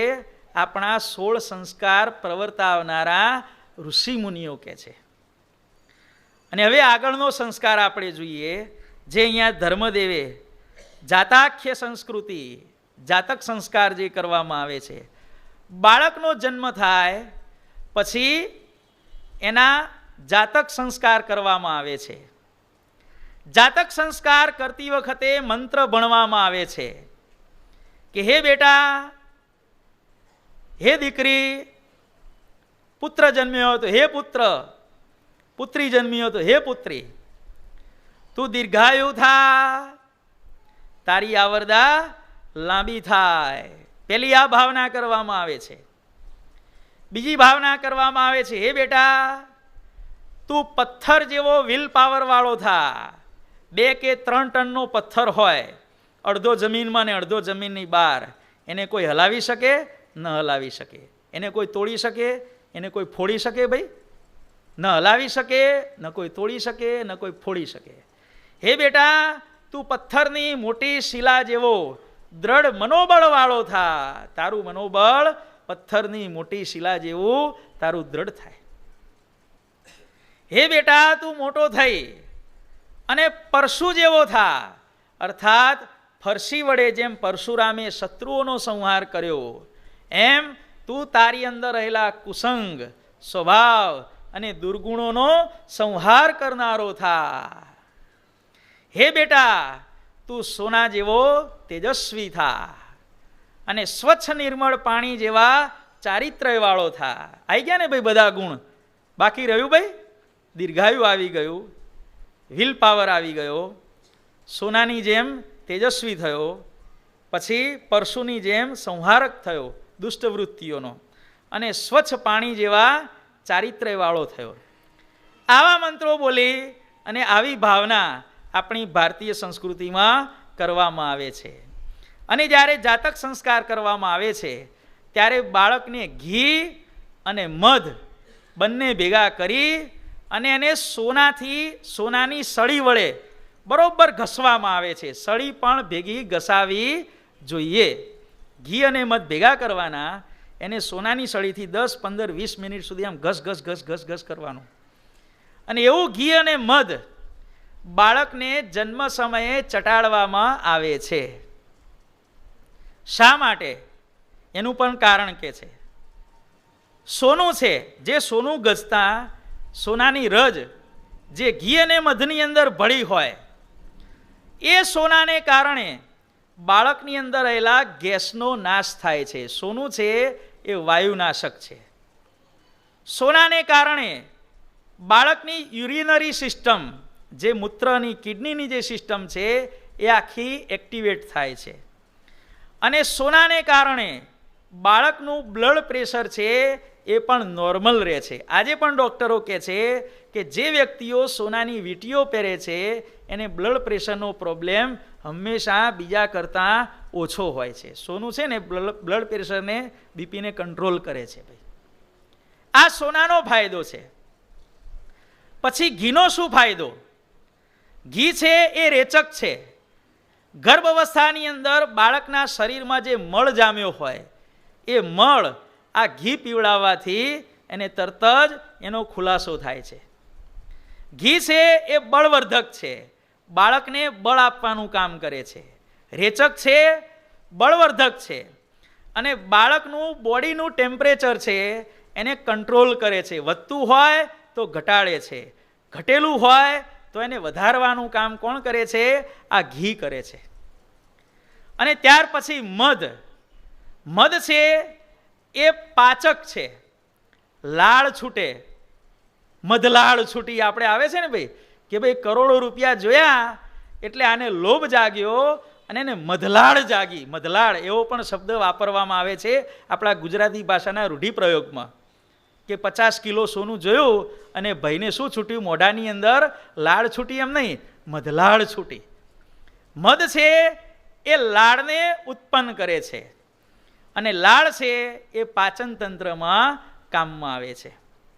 બાળકનું પાચન તંત્ર મધને લીધે એક્ટિવેટ થાય છે, અને મધ છે એ કફનો નાશ કરે છે. ભાઈ, આ રીતે વાત, પિત્ત અને કફ ત્રણેય દોષોનો નાશ કરવા માટે બાળકને સોનાની સળીથી ઘસેલું ઘી અને મધ બાળકને ચટાડવામાં આવે છે, અને એ બાળક પૂર્વે કયા જે 5 ગુણો વાળો થાય આવી ભાવના કરવામાં આવે છે. અને હવે છેલ્લે આપણે 5 મિનિટ માટે જોઈ લઈએ કે બાળકનો જન્મ થાય એટલે હંમેશા માતાએ પોતાના બાળકને સ્તનપાન કરાવવું. બાળકને માટે સારામાં સારો ખોરાક કયો કહેવામાં આવ્યો છે હિતેશભાઈ? પોતાની માતાનું દૂધ સારામાં સારો ખોરાક છે, અને એ જ્યાં સુધી આપવામાં આવે ત્યાં સુધી બાળકને બીજા ખોરાકની જરૂર પડતી નથી. અને કદાચ તમને વાત વધારે પડતી લાગશે, પણ ઘરડા ઘરડા હરિભક્તો જોડેથી, ઘરડા ઘરડા સજ્જનો જોડેથી સાંભળ્યું છે કે કયો છોકરો મા બાપની સેવા કરે. જો માતાઓએ શીખવા જેવું છે. કયો છોકરો મા બાપની સેવા કરે, એની માની સેવા કરે. તો જે છોકરાને યાદ હોય કે હું મારી માતાને નાનો હતો ત્યારે ધાવતો હતો, આવું જે છોકરાને યાદ હોય એ છોકરો મોટો થઈને ઘરડા મા બાપની સેવા કરે. અત્યારે તો 4 મહિના ને 6 મહિનામાં બધું મુકાવી દેવામાં આવે છે, એ બિલકુલ અયોગ્ય છે. ભાઈ, જ્યાં સુધી દૂધ આવે ત્યાં સુધી બાળકને ધવડાવો. અને એનું પ્રૂફ તમને આપીએ. ઘનશ્યામ મહારાજનો 3 વર્ષે જ્યારે ચૌલ સંસ્કાર વિધિ કરવામાં આવ્યો, અને એ વખતે જ્યારે કાળીદત્તનો વધ કર્યો ભગવાને, ત્યારે ધર્મદેવની 12 પત્નીઓ ભગવાનને સ્તનપાન કરાવવા માટે આવી, અને ભગવાને 12 રૂપ ધારણ કરી અને પોતાની 12 માતાઓની અભિલાષા પૂરી કરી. એ સમયે ઘનશ્યામ મહારાજની ઉંમર પૂરા 3 વર્ષ હતી. ભાઈ, આ તમને પ્રૂફ આપીએ છીએ. કોઈ પ્રૂફ શું? What is proof? તો this is proof. Ghanshyam Maharaj અને પછી ભક્તિ માતાએ પણ ઘનશ્યામ પ્રભુને 3 વર્ષની ઉંમરે સ્તનપાન કરાવ્યું. આવો આપણા સ્વામિનારાયણ સંપ્રદાયના શાસ્ત્રોમાં દાખલો છે. હવે 3 વર્ષે બાળક માતાને ધાવ્યો હોય તો એને યાદ તો હોય ને ભાઈ કે હું મારી માતાને ધાવીને મોટો થયો છું. જે બાળકને એવું યાદ હોય કે હું મારી માતાને ધાવીને મોટો થયો છું, એ બાળક મોટો થઈને સેવા કરે. જેને ખબર જ ન હોય કે મેં મારી માતા પાસેથી બાળપણમાં શું લીધું છે, શું ગ્રહણ કર્યું છે, ગતાગમત કશી ન હોય, એ શું ધૂળ સેવા કરવાનો મોટો થઈને? ભાઈ, કશું ના કરે. ભાઈ, ઉપરથી 2 લાતો મારે. ભાઈ, માટે બાળકને સ્તનપાન અવશ્ય કરાવો. ઘણીવાર તો શું હોય, નાના બાળકનો જન્મ થયો હોય ને તો ઘણીવાર માતા એક સ્તનમાં નાના બાળકને ધવરાવતી હોય, અને પેલો મોટો છોકરો 3-4 વર્ષનો થયો હોય ને એને પણ ધવડાવતી હોય છે. આવી પણ ઉદાર સ્વભાવની માતાઓ આપણી ભારતીય સંસ્કૃતિમાં છે. અને સ્તનપાન કરાવવા વિશે કેટલીક ગેરમાન્યતાઓ છે કે ભાઈ બાળકને બહુ સ્તનપાન કરાવીએ તો ઘડપણ જલ્દી આવે, કે પોતાનું રૂપ, જેને તમે અત્યારે જુવાનિયાઓ ફિગર કહો છો, અમારું ફિગર બગડી જાય, ઘડપણ જલ્દી આવે, યુવાની જલ્દી નાશ થઈ જાય, રૂપ બગડી જાય.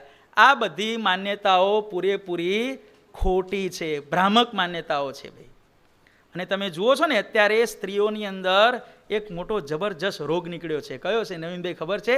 સ્તનનું કેન્સર. સ્તનની અંદર ગાંઠ થાય અને ઘણીવાર ઓપરેશન કરીને આખું સ્તન કઢાવી નાખવું પડે. આનું કારણ શું છે ટીનાભાઈ ખબર છે ને? જે માતાએ બાળકને બરોબર સ્તનપાન કરાવ્યું ન હોય એ બધું પછી અંદર પોઈઝન થાય, એની ગાંઠ થાય અને પછી એને કઢાવી નાખવું પડે. માટે બાળકને સ્તનપાન કરાવો, કરાવો અને કરાવો. તો આ પ્રમાણે આપણે આ ચારેક સંસ્કારોની વાત થઈ. જીવન પ્રાણ સ્વામી બાપા સ્વામિનારાયણ ભગવાનનું આપણે જીવન ચરિત્ર વાંચીએ છીએ, એની અંદર બધા ક્રમશઃ જેમ જેમ ભગવાનને સંસ્કારો થતા જાય છે એની વાત આપણે ક્રમશઃ કરતા જઈશું. અને વર્તમાન કાળે આપણા પરમ પૂજ્ય આચાર્ય સ્વામીશ્રી પણ એમના આશીર્વાદની અંદર સંસ્કારોનું આપણને મહત્ત્વ વારંવાર સમજાવે છે કે સંસ્કાર વગરનો મનુષ્ય કેવો છે? નાક વગરનો કહેવામાં આવે છે. માટે જીવનમાં સંસ્કાર તો અવશ્ય મેળવવા. બોલો અક્ષરધામના અધિપતિ સ્વામિનારાયણ બાપાની જય. ઘનશ્યામ મહારાજની જય. હરે કૃષ્ણ મહારાજ.